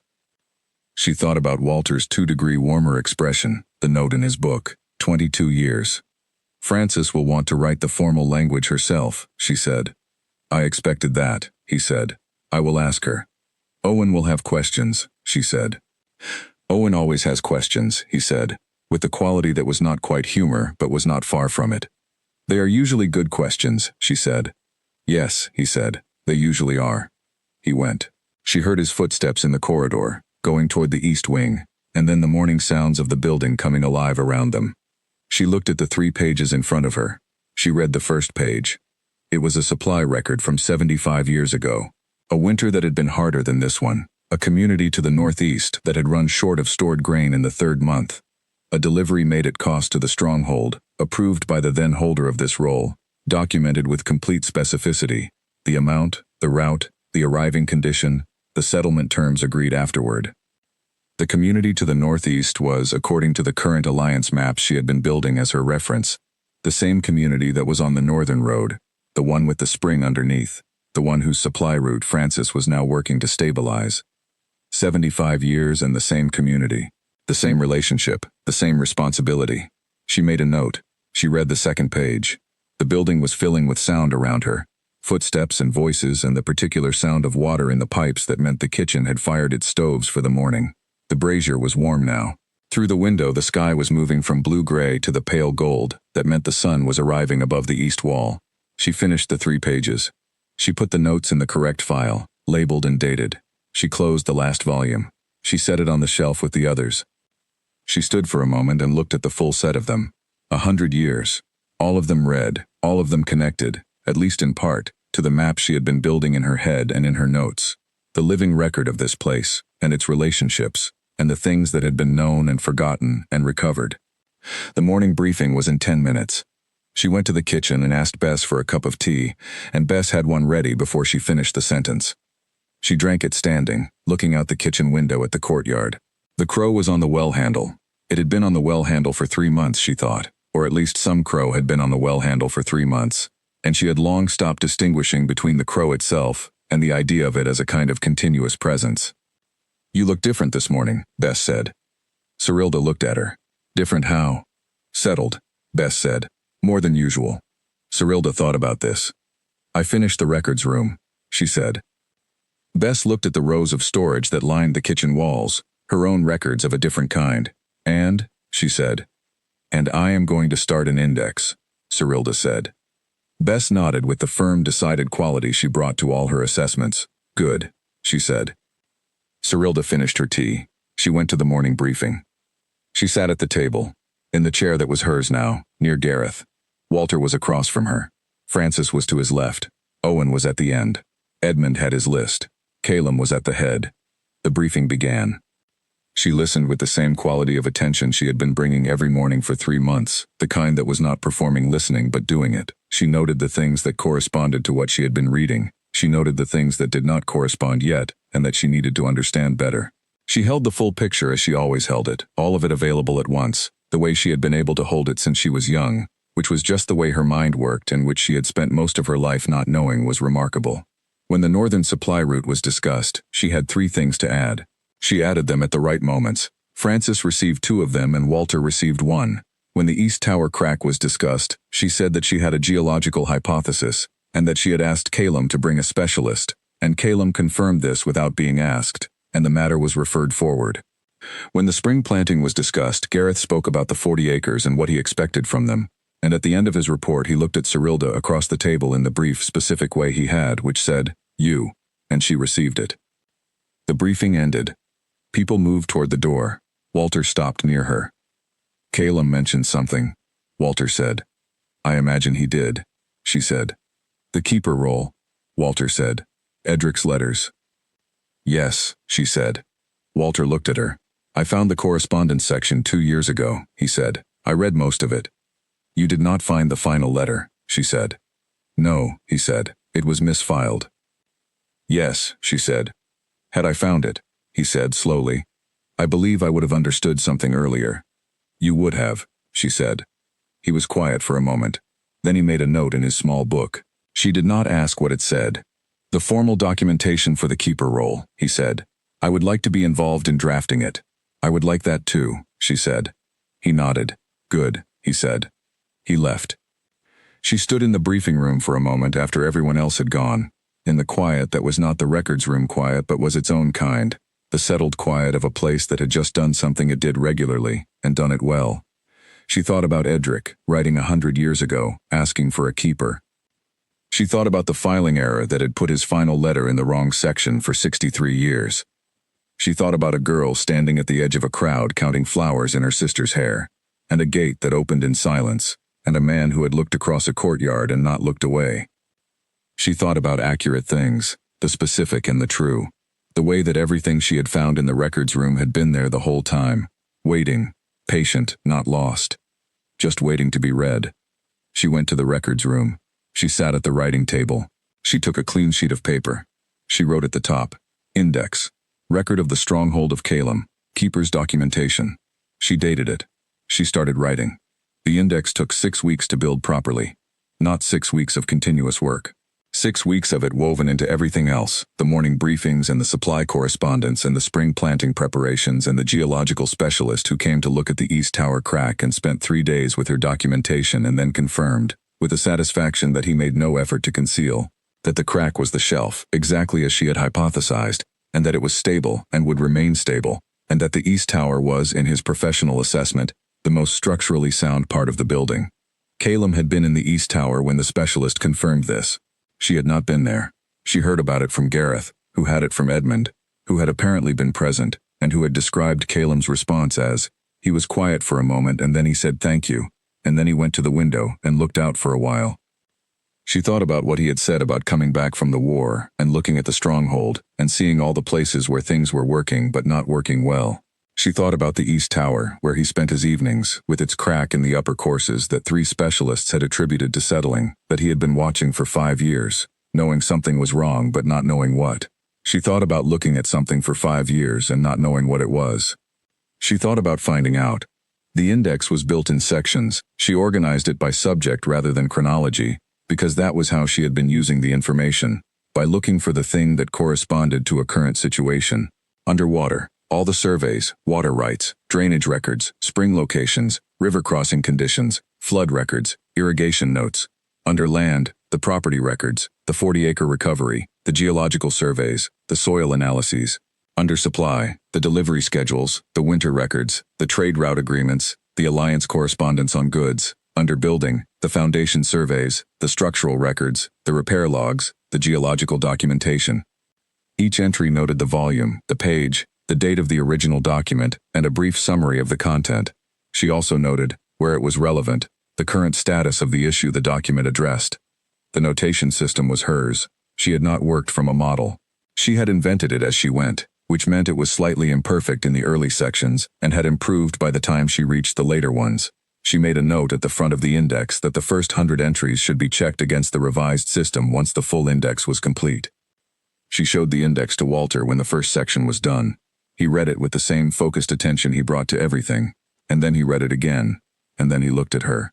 This is the thing the stronghold has been missing, he said. For 100 years, she said. Yes, he said. He looked at the notation system. The current status notation is particularly useful. It tells you what has been resolved and what is still open, she said, so you do not have to hold all of it in your head. The index holds it. He made a note in his book. He looked at the first section heading. He looked at her. The thing I said to you early on, he said, about the odds. Yes, she said. I was right about the history, he said. I was wrong about the implication. She looked at him. The 6 women, he said. They did not stay because the distance from what they had come from was too great. I understood that as a fixed quality of the role. I should have understood it as a question of fit. It is a question of fit, she said. Yes, he said, and you fit. She held this carefully. Walter, who had been operating at a high level of formal for 22 years and had moved 2 degrees warmer in 4 months, saying, you fit. Thank you, she said. He nodded. He closed his book. He stood.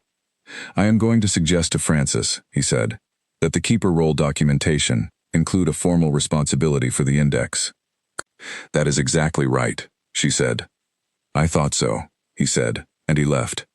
She worked on the index through the weeks, in the early mornings and in the evenings and in the spare time between the active work of the household. The spring was coming, which she could tell not from the calendar but from the way the building smelled, the shift from the dry cold of winter to something that had memory in it, living things below the frozen soil beginning to think about moving. In the courtyard the snow was thinning. The worn center stones were visible again. The crow had not left through the winter, which she had not expected, and was still on the well handle most mornings when she came to draw water, and she had begun to think of it as genuinely hers in the possessive way that Gareth thought of the Southfield, which was not ownership but was something like recognition. The letters from home had continued to arrive at intervals. Her mother's letters had settled into a rhythm of news and inquiry without the underlying current of need that had characterized the earlier ones. She did not know what had changed. Perhaps Liara had found her footing in the household management. Perhaps the market had improved. Perhaps her mother had simply adjusted, as she adjusted to most things, by finding a way to make the current situation useful. Liara wrote every 2 weeks now, letters that were getting longer and more candid, the way correspondence became when two people were finding out how to talk to each other after years of being in the same house without quite doing so. She wrote about the household and about the village, and about a woman she had met who ran the village school, and whose mind, Liara wrote, was the most interesting thing she had encountered in recent memory. She wrote about managing the accounts for the first time, and finding, to her considerable surprise, that she was good at them. Cyrilda wrote back equally long letters. She told Liara about the index, about the 40-acre field, about Francis writing the formal keeper documentation with a careful deliberateness that had produced, after 3 drafts, language that Cyrilda thought was genuinely precise and beautiful. She told her about Walter and his book and the 2 degrees warmer. She told her about the geological specialist and the East Tower crack and the shelf of granite 103 years old. She did not write about Calum specifically. She wrote around him, in the way that you write around things that are real but not yet fully formed, that need more time before they can be put into sentences without distorting them. But she thought Liara, who had become a perceptive reader over the winter, probably understood what she was writing around. Liara did not ask directly. This was, Cyrilda thought, a kindness, the specific kind that gave things room. The formal documentation for the keeper role was presented at the full council meeting in late winter, 2 weeks before the frost fully broke. Francis read it aloud, which was not standard procedure for council documentation, but which Francis had requested specifically, and which no one had objected to. Cyrilda sat at the table and listened to Francis read the precise and careful language of a role that had existed in practice for 4 months, and was now being given its formal name. She listened to the way Francis had written it, the specific balance between what the role required and what it allowed, the precise definition of the keeper's responsibilities, and the relationship of those responsibilities to the council's work and the holder's authority in the records. When Francis finished reading, Walter said that the documentation was accurate and complete. Owen said that the index notation system should be formally adopted as part of the keeper's standard practice. Aldrich said the precedent was clear and that the Alliance would recognize the role. Francis put the document on the table. Calum signed it. He passed it to Cyrilda. She held it for a moment. She looked at the language Francis had written, the precise and beautiful sentences, and at Walter's signature below Calum's, and at Owen's and Francis's own and Aldrich's and Gareth's. She looked at the line where her name was written, in Francis's precise hand, below the formal title, Keeper of the Stronghold's Record. She signed it. She put it down. The meeting continued. She was aware that something had just happened, something that had a name now and a document and a set of signatures. She was aware that the thing which had been happening for 4 months had just been formally confirmed as real. She was also aware that the 3rd page of the morning's briefing notes needed to be cross-referenced with the new water rights documentation that had come in from the Alliance, and that Gareth needed an answer by end of day about the spring planting timeline for the 40-acre field, and that the last 12 entries in the index needed to be revised to match the updated notation system she had finalized yesterday. She was aware of all of this at the same time, in the same organized space in her mind, and none of it crowded out any other part. After the meeting, as people were filing out, Calum stopped beside her chair. He did not say anything. She looked up at him. He was looking at the signed document on the table. She picked it up and held it out to him. "This should be in the records room," she said. "Yes," he said. He took it. She stood. He was very close, in the way that happened sometimes in the narrow spaces of the briefing room when people were collecting their materials and the table was in the way. Not dramatically close, just close. She was aware of it, which was something she had become aware of being aware of, which was its own category of information that she was still deciding how to file. Gareth says the 40 acres are ready, she said. I know, he said. He told me at breakfast. He was trying not to be pleased and failing completely. He always fails at that, she said. Yes, he said. It is one of the better things about him. She looked at the briefing room, at the table where the document had been signed, at the chairs where the people who had signed it had been sitting. I thought, when I came through the gate, she said, that I would be… She stopped. I did not think anything, actually. I did not have a picture of what this would be. What is it? He said. She thought about accuracy, the specific and the true. It is the right place, she said, for the right reasons. He looked at her with the look that was the real one. Yes, he said. And that was enough, and they both knew it, and she went to see Gareth about the planting timeline, and he went to file the document in the records room, the place that was hers and had become, over these 4 months, the center of the stronghold's memory, which was also the center of its future. Outside, the crow was on the well handle. The last of the winter frost was thinning at the edges. The 40 acres were ready. Liara arrived on a morning when the south field was green. Not fully green, not the thick, confident green of high summer, but the early green, the beginning of things green that was more promise than fact. 3 weeks into spring, and the 40 acres that had been white with snow and then brown with turned earth were now doing the thing Gareth had said they would do, which was something the field had not done in his time here. Cyrilda was in the courtyard when the outer gate opened and a small party came through. 2 people, a young man who was carrying bags and looking around the stronghold with the open curiosity of someone who had never been inside a wall this old, and Liara.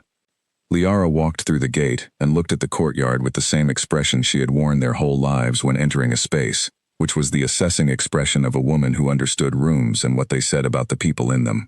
She looked at the worn center stones and the well and the crow on the well handle and the door with the heavy iron ring and the east tower above it, and her expression shifted through a sequence of adjustments so rapid that you would have missed them if you were not Cyrilda. She ended on, "This is a real place." Cyrilda understood this. It was the thing she had felt herself when she had first looked into this courtyard through the open gate, the worn stones, the used cart, the functional crow. She crossed the courtyard to her sister. They had not seen each other since the day at the gate. They had written letters for 6 months, letters that had become the most honest conversation they had ever had, because letters made honesty possible in a way that the household and the daily proximity and their mother's management of both of them had not. They had, over 6 months of letters, said more to each other than in 22 years of living in the same house. Liara looked at her. Cyrilda looked at Liara. There was a brief moment where both of them were deciding how to be in person again, after all that had been written, and then Liara moved first and put her arms around her sister and held on, and Cyrilda held back, and the moment lasted longer than the polite version would have lasted. "The shoes fit," Liara said when they let go. She was looking down. "I had them made," Cyrilda said. Liara looked up. "Good," she said, with a firmness that came from 6 months of letters, and said, "I am glad, and I should have paid more attention, and both of those things are equally true." "Come," Cyrilda said, "I will show you the south field." The young man who had carried the bags was Edmund's problem now, Edmund having materialized at the gate with the efficiency he brought to all arrivals. Liara came with Cyrilda through the eastern passage and out to the outer wall path that ran along the south side, and they walked along it together in the spring morning. Liara looked at the field. "It is green," she said. 3 weeks ago it was brown," Cyrilda said. "Gareth told me this morning it is coming in faster than he projected." "The drainage," Liara said. She knew the story from the letters, all of it, the survey and the original channel and the 60-year record and the excavation. "The drainage," Cyrilda said. They stood at the wall and looked at the field, the same way she and Gareth had stood at it after the drainage work was done, in the cold, looking at 3 inches of root recovery.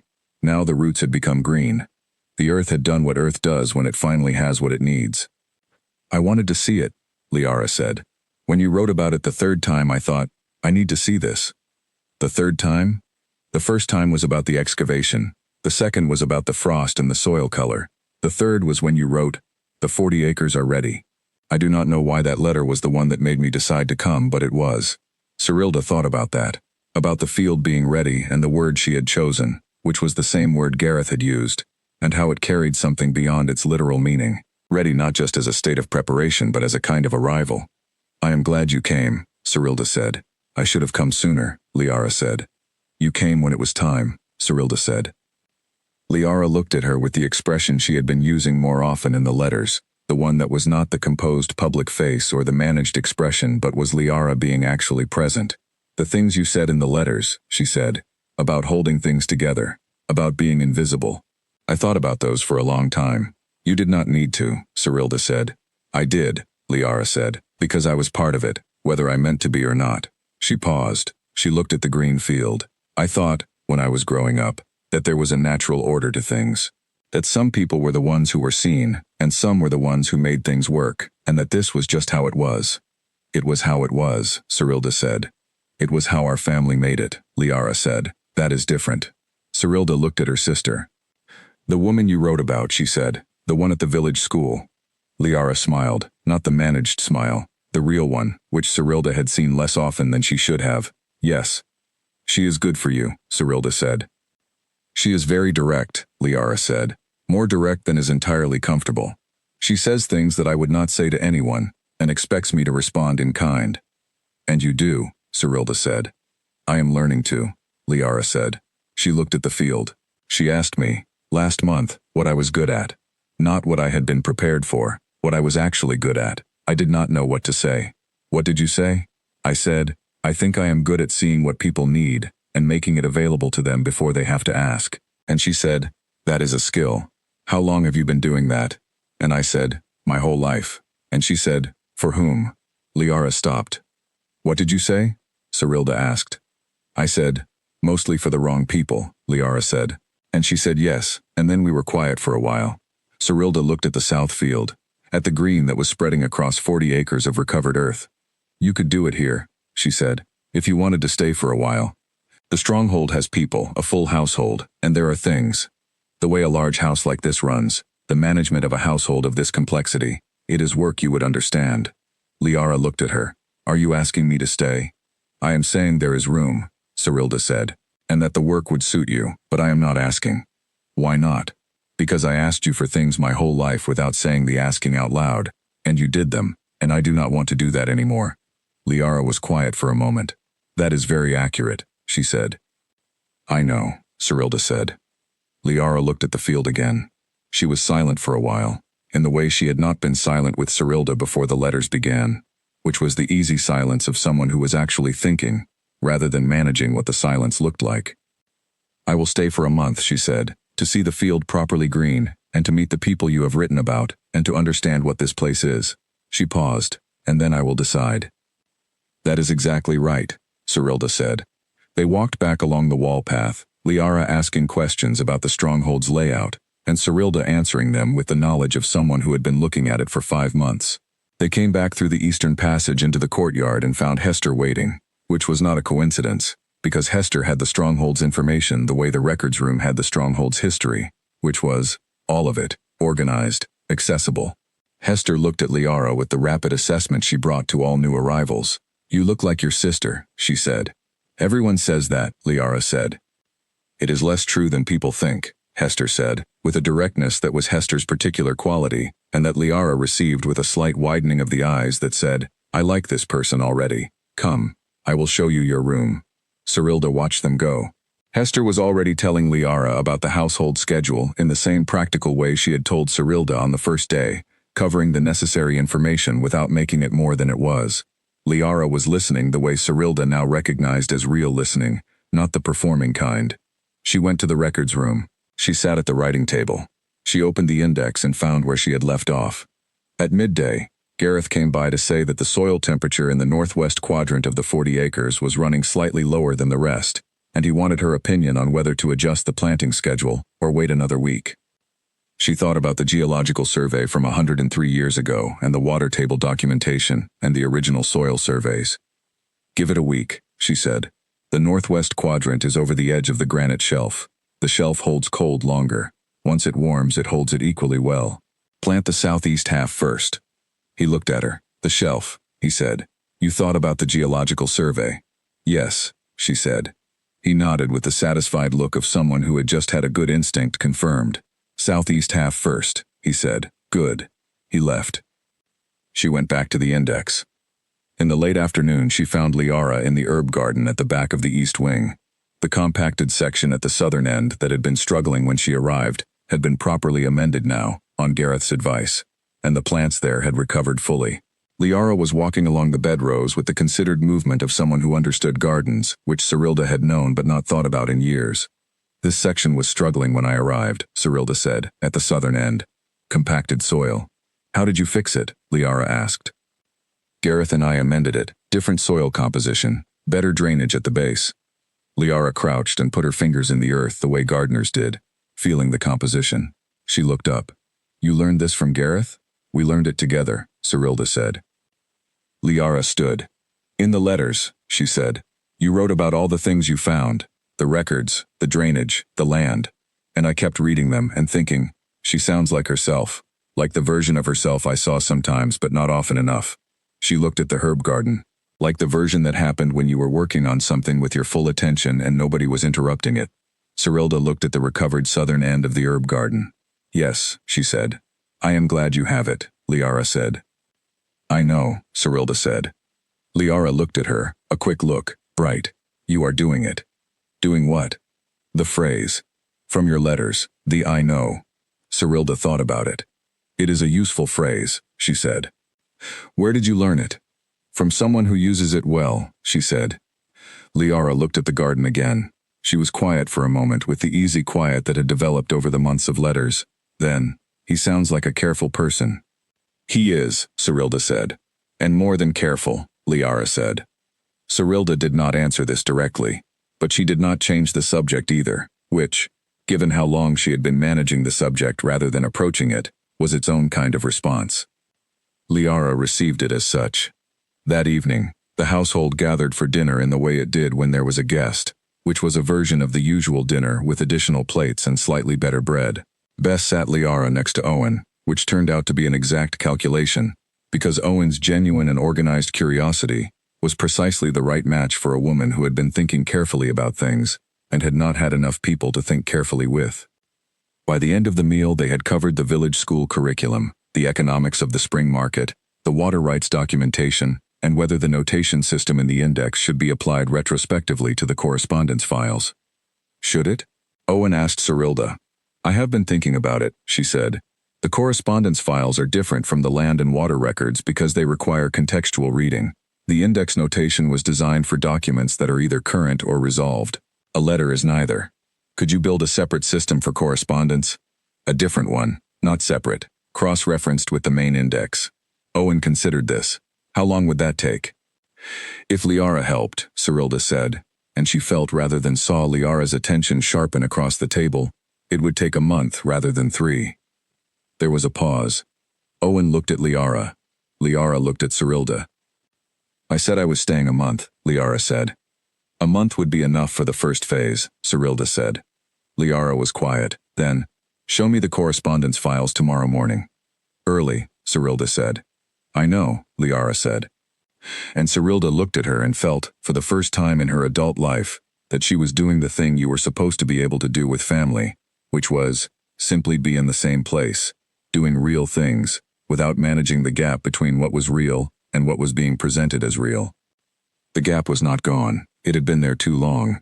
But it was narrowing, in the way that honest letters and a recovered field and a month in an old stronghold could narrow things. She ate her dinner. She listened to Owen and Liara talk about the correspondence system with the eager specificity of people who had found a problem they both found interesting. Across the table, Calum was talking to Walter about something in the supply route documentation. He looked across at her once, briefly, in the way that was checking something. She gave him a brief nod. He looked at Liara and Owen and back at her. She could see him noting. 1 month, correspondence system, possibly longer. She looked at her plate. Outside, the spring evening was settling in around the stronghold, and the south field was green in the dark, and tomorrow the southeast half of the 40 acres would be ready for its first real planting in more years than anyone currently standing on the land had been alive. She was glad Liara had come. She was glad about the timing of it, the arrival at the point where things were working, where there was something real to show. where the letters had become in-person and the in-person had found its ground. The dinner continued. The evening continued. The stronghold, as it always did, continued. The month Liara had committed to stretched, as Cyrilda had suspected it might, without either of them acknowledging the stretching while it was happening. The correspondence index was genuinely complex work, requiring both of them. Cyrilda understood the documents and the system and the connections. Liara, it turned out, had a talent for the cross-referencing that was different from Cyrilda's talent and not less, a particular capacity for seeing the relational structure between letters, who was writing to whom and why, and what was unsaid, and what the pattern of the correspondence revealed about the relationship over time. Cyrilda had been reading the correspondence as documents. Liara read them as a record of human beings. "Look at this letter from 60 years ago," Liara said one morning, setting a volume open in front of Cyrilda. The tone changes in the third paragraph. He was afraid when he wrote this, but he could not say so directly. The whole letter is built around not saying it. Cyrilda read the letter. She had read it before and indexed it under supply concerns. She read it again with what Liara had said, and felt the thing Liara was pointing to, which was real, and which she had missed entirely. "We need a separate category," she said. "For what?" "For the emotional register of the correspondence," she said. "Not just what it says, but what state of mind it was written in. It changes the reliability of the information." Liara looked at her. "Yes," she said. "Exactly." She paused. "Did I just help you with your index?" "You improved it significantly," Cyrilda said. Liara looked at the letter, and then at the rows of correspondence volumes. Then she sat down and picked up her pencil, and began building the category notation. They worked like this for 6 weeks. Owen came by daily with questions that ranged from genuinely useful to transparently pretextual, the pretextual ones being the ones that were about the correspondence index but were actually, as Cyrilda eventually told Liara and Liara already knew, about spending time in a room where Liara was working. Liara was very kind about this, not in the managed way, in the genuine way that had developed over the winter, the attention she was learning to give people who were worth giving it to. Hester mentioned, at one point, that Owen had been arriving to the morning briefing less distracted than usual. Then she did not say anything more about it, which was Hester's way of having said everything necessary. The 40 acres were planted by mid-spring, and Gareth was in the field every morning checking the progress with the undisguised excitement of someone who had been waiting 4 years for a problem to be solved, and was now watching it stay solved. He brought Cyrilda and Liara to the field on the morning he could see, clearly and without question, that it was going to yield well. They stood at the edge in the morning light, and Gareth crouched and pressed his hand flat on the soil, and said nothing for a while. "Good," he said finally. "Good," Liara said. "Very good," Cyrilda said. He looked at both of them across the field. "I have been here 12 years, he said. "The last 3 of those years I have had the conversation with Calum about this field every autumn, and it has always ended the same way, which is, we know it is a problem, and we have not yet found the answer. And I am going to tell him this morning that we have the answer, and it is working." "He already knows," Cyrilda said. "He knows the numbers," Gareth said. "I am going to tell him what it looks like."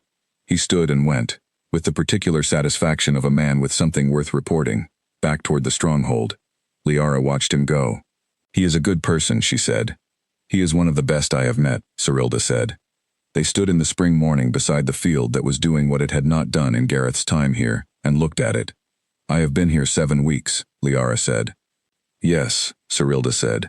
"I am going to stay longer," Liara said. "Not because you asked me to, because there is work here that suits me and people here that I want to know better, and I think I would be making a mistake to go back before I understand what that means." "I was not going to ask," Cyrilda said. "I know," Liara said. "That is what helped." Cyrilda looked at the green field. "The woman at the village school," she said. "She will be fine without me for a while longer," Liara said. "I wrote to her. She said, 'Go until you are done.' She is direct." "She sounds right for you," Cyrilda said. "She is," Liara said. "She is very much right for me." She paused. "As something in this stronghold is very much right for you." Cyrilda did not say anything. "I am not pressing," Liara said. "I am just noting." "You are noting accurately," Cyrilda said. Liara smiled. "The real one." "Good," she said. That evening Calum found Cyrilda in the East Tower.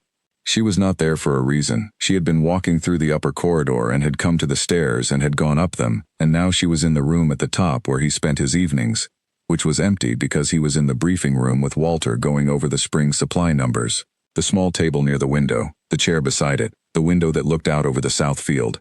She went to the window. The south field was green in the evening light, the 40 acres of it, all of it, green and working. She could see the slight rise in the land where the original channel ran, and where the excavation had gone, and where the water now moved properly and quickly and did not stay. She heard the stairs. He came in and stopped when he saw her. "I am sorry," she said. "I came up without thinking." "Do not be," he said. He came to the window. They stood at it together and looked at the field. "Gareth came to see me this morning," he said. "I know," she said. "He said he was going to tell you what it looked like." "He did," Calum said. "He stood in my office for 4 minutes, describing the soil color and the root density, and the depth of the green, and then he said, 'It looks exactly right,' and then he left." She almost smiled. The field was exactly right. Green and working, and 40 acres of it belonging to this place. "I have been thinking," she said. He looked at her. "About what I said on the wall in winter," she said. "About things worth being near, regardless of their usefulness." He was very still. "I want to be more specific," she said, "because I was being accurate but I was not being complete." He waited. She looked at the field, at the green that had been brown and before that white, and before that, the wrong kind of empty for too many years. "You are worth being near," she said. "Not because of what you have given me here, not the role or the records room or the place to work. Because of what you are, the way you are. I would want to be near that regardless of the rest." He was quiet. She turned from the window and looked at him. He was looking at her with the look that was the real one, the one she had first seen across a courtyard in the cold morning light of autumn, when she had been carrying a basket and wearing borrowed shoes and counting flowers. The look that was not managing anything. "I have been trying to find the right time to say something to you," he said. "You do not need to find the right time," she said. "You can just say it." He was quiet for a moment. "I chose badly 3 times, he said. "Before I chose you, I chose on the wrong criteria. Preparation and composure, and the correct positioning, all of which were in the room, and none of which were the thing I was actually looking for." She waited. "I did not know what I was looking for until I was looking at it," he said. Across a courtyard, at a woman with a basket and borrowed shoes, who was watching the proceedings with a quality of attention I had never seen in that context. Because everything in that context was performance, and she was the only person in the whole arrangement who was not performing anything. She was just looking. "I was counting the flowers," she said. "I know," he said. "I could tell." She looked at him. "I chose you because you were real," he said, "not as a strategy. Not because it made any sense in the context of how that day was supposed to work. Because I was looking across a courtyard and everything I saw was arranged to be seen, and then there was something that was simply present, and I had been waiting a long time for something simply present." She thought about accuracy, about the specific and the true, about the way that saying the right thing at the right moment required knowing what you were actually saying and why. "I have been present my whole life," she said, "in places that did not have much use for it." "I know," he said. "You were wasted." She thought about this, about 22 years of being wasted, and the gate, and the records room, and the 40 acres, and Edric's letter, and Francis's 4 extra words, and Walter's 2 degrees. "I am not wasted now," she said. "No," he said. "You are not." She looked at him. "I am going to keep working," she said. "The index and the correspondence system, and the spring planting, and whatever is in the next records room, I have not yet found. That is who I am, and it will not change." "I know," he said. "I am saying it clearly," she said, "because I want you to be choosing the same thing I am choosing, not a version of it." He looked at her steadily. "I have been choosing the same thing for 5 months," he said, "since before I had a word for it." She believed him. It was the quality of his expression that she believed, the specific, steady honesty that she had watched him apply to everything, from supply numbers to the East Tower crack to the morning briefings. He did not say things he did not mean. She had been watching him not do that for 5 months. "All right," she said. "All right," he said. They looked at each other for a moment in the room at the top of the East Tower, the room where the crack in the wall was stable because the shelf below was solid, the room that had stood for 103 years on a foundation that nobody had known about until she read it in an old survey. "The Southfield," she said. "I know," he said. They stood at the window together and looked at it, the 40 acres of green in the evening light, and they did not need to say anything more, because the field was saying it, The way real things always said the important things, which was by simply being there, working, recovered, alive. The crow was on the well handle in the courtyard below.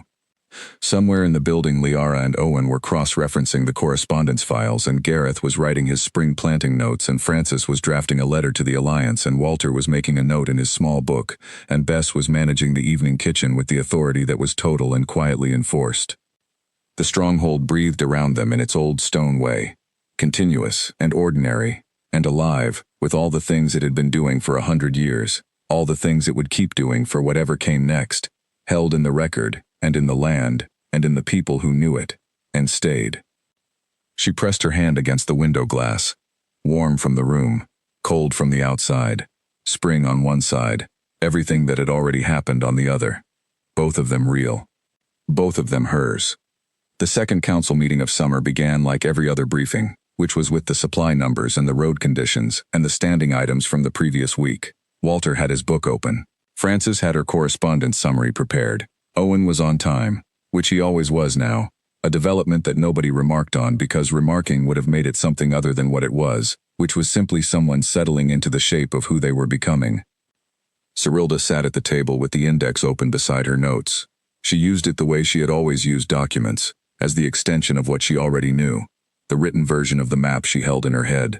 The index had grown through the winter and the spring into something that covered not just the records room but the active correspondence files and the supply schedules and the Alliance documentation that Frances managed, all of it cross-referenced in the system she and Liara had built together. Liara was not at the council table. She was not a council member, but she had a desk in the room adjacent to the records room, the room that had been a storage room until Cyrilda had pointed out, on a rainy afternoon in late winter, that the space was larger than it needed to be for storing empty frames, and that if the frames were relocated, the room would make a very good secondary correspondence archive. The frames had been relocated. Liara had a desk. The briefing moved through the agenda. When the summer supply route was discussed, Cyrilda found the relevant notation in the index and added 2 historical precedents for the timing decision. When the Eastern Alliance meeting was discussed, she found the correspondence record from the last 3 meetings and identified a pattern in the agenda items that suggested the discussion this season would focus on water rights in the valley between the Eastern Pack's land and the stronghold's recovered 40 acres. Frances had already prepared for this. They had discussed it the previous week, but Frances said, for the record, that the Keeper's historical analysis had been the basis for the preparation. Calum did not look at Cyrilda when Frances said this. He noted it and moved to the next item. She had come to understand that this was the way he did things. He received information and filed it and moved on. Not because it did not matter, but because he trusted that the noting had been sufficient. He did not perform the noting. He did not make a moment of it. She had come to find this quality more reliable than any amount of performance. At the end of the briefing, when the table was clearing, Walter remained in his seat. He did this occasionally when he had a specific matter he wanted to raise outside the formal structure. She waited. The Alliance meeting, he said. The water rights discussion you and Frances prepared for. Yes, she said. The historical correspondence you found in the records. The 60-year-old letter from Edric's time. The one about the valley boundary, she said. The Eastern Pack's representative will be Edwin's son, Walter said. Edwin was the Eastern Pack's previous holder, who had managed the valley boundary question for 30 years before stepping back 2 seasons ago. His son was named Arthur, who Cyrilda knew from the correspondence files as a young man who had grown up watching his father navigate complex alliance negotiations, and had absorbed the approach so thoroughly that his letters, which she had read, had his father's precise structure and his own direct quality. Arthur is practical, she said. He will not want a prolonged negotiation. No, Walter said. He will want a solution he can take home and build on. The 60-year letter gives us the precedent for a shared use agreement, she said. If he knows the precedent exists, the conversation starts in a different place. Walter nodded. He looked at the table for a moment. Then, I want to bring you to the meeting. She looked at him. Not as a council member, he said. As the Keeper. With the historical documentation, the Alliance recognizes the role formally. It is appropriate for you to be present when historical evidence is the basis of the discussion. She thought about this, about sitting at an Alliance table with the records under her arm, about being the person who said, 60 years ago, this is what they decided, and this is why it held. I will prepare the documentation, she said. I expected so, Walter said. He stood, looked at her. You have been here 9 months, he said. Yes, she said. In 9 months you have done what this stronghold needed for 100 years, he said. I said that to Calum last week and he said he knew. I am saying it to you because you should hear it directly. She looked at him, at the 22 years in his face, and the 2 degrees warmer, and the small book, and the precise notes she had never been able to read. Thank you, she said. He nodded once, formal and warm at the same time, the combination that was Walter's particular form of kindness. He left. She sat in the empty briefing room with the morning light coming through the windows and the index open in front of her, and thought about 9 months. About what 9 months was, measured in the way she measured things. It was the 80-year winter supply failure, found and applied. The 63-year land error, found and corrected. The 60-year drainage record, found and used. The 100-year-old founder's letter, found and answered. The 40 acres, recovered. The northeast wall, repointed. The east tower crack, confirmed stable. The correspondence files, indexed. The water rights, documented. The trade route, clarified. The eastern supply schedule, revised. And under all of it, running through all of it the way the original drainage channel had run through the land before someone moved it. The index, which held the memory of 100 years in a form that anyone could read. She was aware, sitting in the empty room, of the size of what had been done. Not with pride, which was not quite the right word for the feeling. With something closer to the feeling she had had standing at the edge of the south field when the green was just beginning. The feeling of watching a thing that had been broken for a long time finally become what it was supposed to be. She gathered her notes and went to the records room. Liara was at her desk in the adjacent room, already working, a cup of tea cooling at her elbow, and a stack of correspondence from the previous decade open in front of her. The Alliance meeting, Liara said without looking up. Walter stopped by. I will prepare the Valley documentation this morning, Cyrilda said. I will cross-reference the Eastern correspondence file, Liara said. There are 3 letters from Edwin that bear on the water rights precedent. The ones from 40 and 45 years ago, Cyrilda said. Yes, and one from 52 years ago that I think you have not seen yet. I found it last week in the misfiled section. She went to the desk. Liara handed her the letter from 52 years ago. She read it. It was exactly what Liara had said it was, which was a letter that belonged in the water rights discussion and that she had not seen. The misfiled section has been a problem, Cyrilda said. I know, Liara said. I am working through it. There are about 40 more letters in the wrong files. I will find them all by end of the week. That is faster than I expected. Owen is helping, Liara said. She returned to her work with the expression of someone who had said the relevant information and was not going to add to it. Owen was helping. Cyrilda did not ask more about this. She filed it in the same category as Hester's observation about Owen arriving to briefings less distracted, and Bess's comment that Owen had started coming to the kitchen in the mornings, which he had not done before, and which coincided with the weeks when Liara had been working in the adjacent room. She worked on the Valley documentation. She built the historical summary, the original boundary agreement from 90 years ago, the 60-year letter that established the shared use precedent, the documentation of how the stronghold had maintained the boundary and what the Eastern Pact's records showed about the same period, the current situation, and why the coming meeting would focus on this particular stretch of the valley. She added a section on Arthur, based on the correspondence file, what he valued, what his father's approach had been, where the conversation was likely to go and what would help it resolve quickly. This last section she had not been asked to write. But it was useful, and it was based on accurate information, and she wrote it because accurate, useful things should be written. She gave the full documentation to Francis in the late morning. Francis read it with the complete attention she brought to everything. The section on Arthur, Francis said. Yes, Cyrilda said. Francis was quiet for a moment. It is exactly right, she said. I was not certain about the 3rd paragraph, Cyrilda said. The inference about his position on the shared use model. It is a reading of the correspondence, rather than a direct statement. It is a good reading, Francis said. I have met Arthur. This is accurate. Then keep it, Cyrilda said. Francis put the documentation in her portfolio. She stood, then. The letter I wrote in autumn, she said. The formal documentation letter, the 4 extra words. Yes, Cyrilda said. I have been thinking about why I wrote them, Francis said. I have had 9 months to think about it. What did you conclude? Cyrilda asked. That I wrote them because I had decided something, Francis said, and when I have decided something, I feel the need to put it on record. What had you decided? That the continued work of the household was the important thing, Francis said, not the selection or the ceremony or the process, though those things matter, the work, and that the work required the person doing it, and that I wanted that on record. Cyrilda looked at her. It was the South Field, Francis said. I had been watching that field not yield properly since I came here, and then I saw the documentation, the original channel line, the 60-year survey, the drainage plan, and I thought, this is what it looks like when the right person is in the right place. You did not say any of that at the time, Cyrilda said. No, Francis said. 4 extra words was enough. She left with her portfolio. Cyrilda stood in the records room and looked at the rows of volumes, all of them read, all of them indexed, their 100 years of memory held now in a form that did not require her specifically to remember, that would exist after her, that could be read by anyone who came after her, and needed to know what had been known here. She thought about Edric, writing 100 years ago, asking for a keeper. She thought about the misfiled letter, 101 years old, in the wrong section for 100 years, found by Liara last week. She thought about accurate things, how they stayed true regardless of whether anyone was reading them, how they waited, patient, until someone was looking. She went to find Calum. She found him in the East Tower, in the room at the top, at the small table near the window. He was reading something, a letter from the look of it, in the quiet way he read things.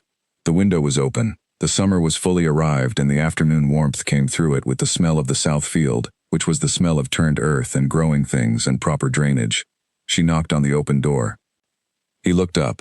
The Alliance documentation is ready, she said. Francis has it. I know, he said. She told me. Walter wants me to attend the meeting, she said. As the keeper. I know, he said. We agreed on it this morning. She came into the room and sat in the chair across from him, the chair she had been sitting in for 9 months, the chair that was hers as much as anything could be hers, in a place where she had arrived uninvited and stayed by the quality of her own work, and the specific quality of the attention that had been paid to her from across a courtyard on an autumn morning. There is something in the misfiled correspondence section, she said. Liara found a letter from 52 years ago.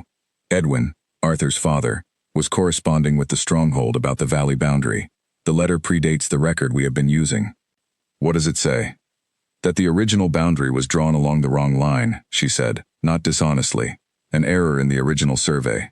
Both parties knew about it within 5 years of the agreement. They made a private understanding that the practical boundary, the one they both operated on, was 300 yards east of the formal one. He set down the letter he had been reading. The practical boundary, he said, is 300 yards east of the current formal boundary, she said, which means the valley strip that is currently in dispute, the one the water rights discussion is about, has been managed by mutual understanding as stronghold land for 50 years, even though the formal record shows it as the Eastern Pax border territory. He was very still. Arthur knows about this? He said. His father's private understanding was not written down, she said. The letter in our files is the only record of it. Arthur may not know it exists. Calum looked at her. If he knows, she said. The conversation at the Alliance meeting is straightforward. If he does not know, we have a choice about whether and how to tell him. We tell him, he said, without hesitation. She had known he would say this. She had been thinking about it since she read the letter, and she had known. Yes, she said. We tell him, and we show him the letter. And if the letter is what it appears to be, the boundary question resolves itself, and the water rights discussion is about managing a resource we both already have access to, not about claiming territory. It changes the meeting entirely, he said. It does, she said, if the letter is what it appears to be. Is it? He said. Liara and I need 2 days to verify it against the other correspondence, she said. If everything connects the way I think it does, yes. He looked at the open window, at the summer outside, at the south field, green and full below. 2 days, he said. Yes, she said. Then we have time, he said. She nodded. She stood. Cyrilda, he said. She stopped.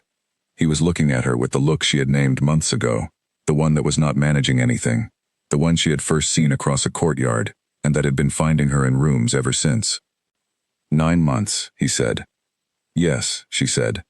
You arrived with a basket, he said, bread inside it, borrowed shoes, a shawl that kept slipping.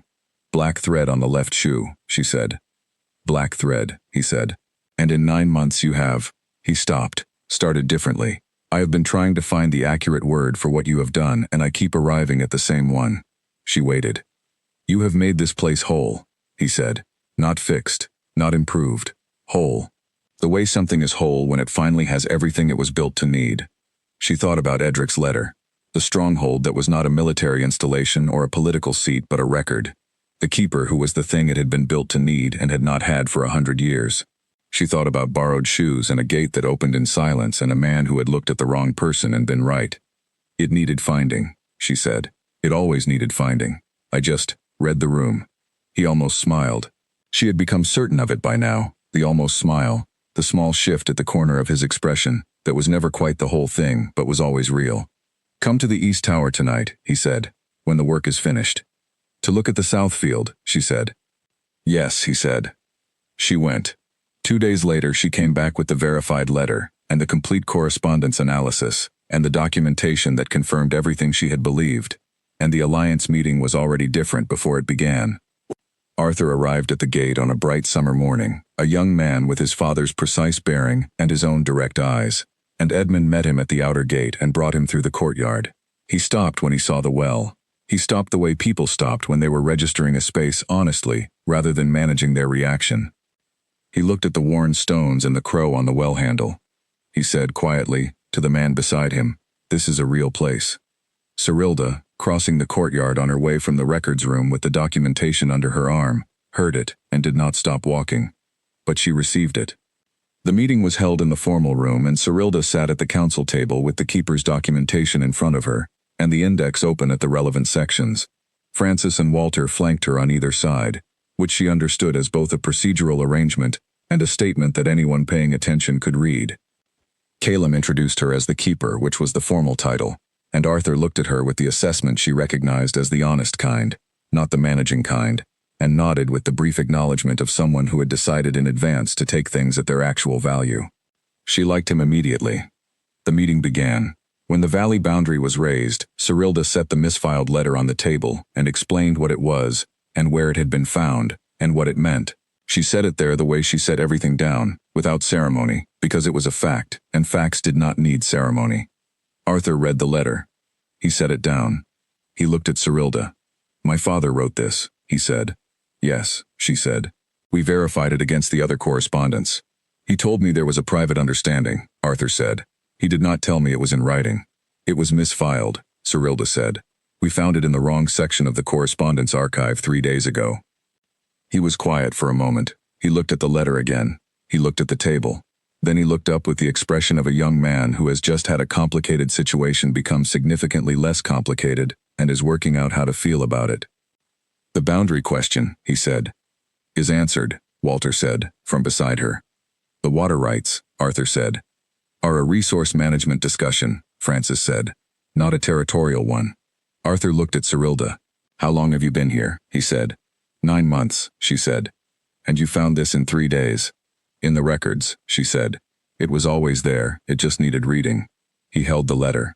He looked at it with the expression of someone who understood that the whole shape of the conversation he had prepared for had just changed. "My father trusted this place," he said. "It merited the trust," Cyrilda said. He looked at her for a moment with the direct gaze she had liked immediately. Then he set the letter down with a care that said he understood what it was, which was not just a document but a record of a real thing that 2 real people had agreed to, preserved by the fact that someone had been looking. "Good," he said. The meeting continued. 2 hours later it was finished, and what had been a disputed question for 3 seasons was now documented, verified, and resolved, with a formal shared use agreement that Walter noted, as he made his entry in his small book, was the most straightforwardly completed alliance matter he had been present for in 22 years. They walked Arthur to the gate in the late afternoon, the summer light long and amber over the stronghold walls. At the gate he stopped and turned to Cyrilda. "The keeper roll," he said. "It is new?" "Formally," she said. "The concept is 100 years old. The formal roll is 9 months. My father wrote to a keeper here once," he said. 40 years ago. There was no one in the roll at the time. He wrote anyway, as if there was." She thought about Edric. About the founder who had understood what the stronghold needed and had not quite been heard. About 100 years of the letter sitting in the wrong section. "I would like to read that letter," she said. "I will send you our copy," Arthur said. if you will send me copies of the relevant sections of your Valley correspondence. I will have them prepared by end of the week, she said. He nodded. He looked at the stronghold one more time, at the worn stones and the old iron gate and the east tower above it. He had the look that people had when they were deciding whether a place matched the record of it they carried. It was, she thought, the same look she had had on the first day. Safe travels, she said. He went through the gate. She stood in the courtyard and watched the gate close and felt the summer air on her face and the dust of a meeting well finished and the specific quiet that came after something had been resolved. Gareth came across the courtyard from the eastern passage. He had been in the south field, she could tell by his boots. How did it go? He said. Well, she said. Resolved? He said. Resolved, she said. He nodded with the satisfied look that was the same look he had given the south field all spring. The look of someone who had watched things not work for a long time and was still, every time, genuinely pleased when they did. The northwest quadrant, he said, the planting we delayed. Yes, she said. Ready for the late summer crop, he said. If you want to see it. She had notes to file and a copy of the misfiled letter to make and 3 items to add to the index and the end-of-meeting summary to write for the formal record. She had, in other words, work.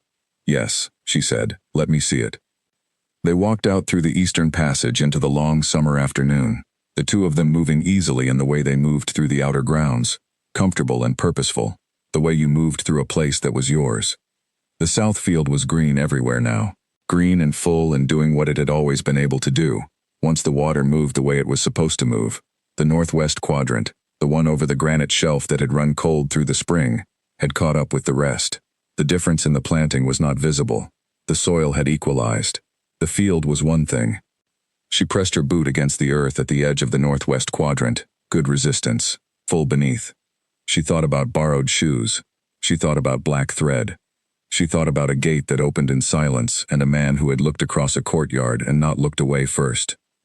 She thought about 100 volumes read, about a drainage channel 60 years old and a misfiled letter and 40 acres, and an index that would outlast her, and a roll that had been waiting 100 years for someone to arrive and read it. She thought about arriving. The afternoon light was amber, and the field was green, and somewhere in the stronghold, Liara was working with Owen on the correspondence archive, and Hester was managing the household with the quiet authority of 14 years, and Bess was in the kitchen, and Francis was writing a letter, and Walter was making a note, and Edmund had his list. And in the east tower at the top, looking out at the south field at the end of the day, the man who had chosen her was standing at the window, with the look that was not managing anything. She knew, without looking, that this was what was happening. She would go there this evening, when the work was finished, and they would stand at the window and look at the field, the 40 acres that were whole, and the conversation they were having. The one that had been started with a long look across a courtyard, and had been built on accurate things said clearly and honestly given things received with care. That conversation was nowhere near finished. It was, in all the ways that mattered, just beginning. She stood at the edge of the field with the summer around her, and felt the good, solid resistance of the earth under her feet, and she was exactly where she had worked for 100 days to be, which was not the end of anything but the ground of something. The crow crossed overhead, black against the amber sky, going south. She watched it go. Good, she thought. She turned and walked back through the long summer afternoon toward the stronghold, toward the work waiting and the records and the people in the place she had found by walking through a gate that had not been opened for her, and she was, in the most complete sense of the word, where she needed to be.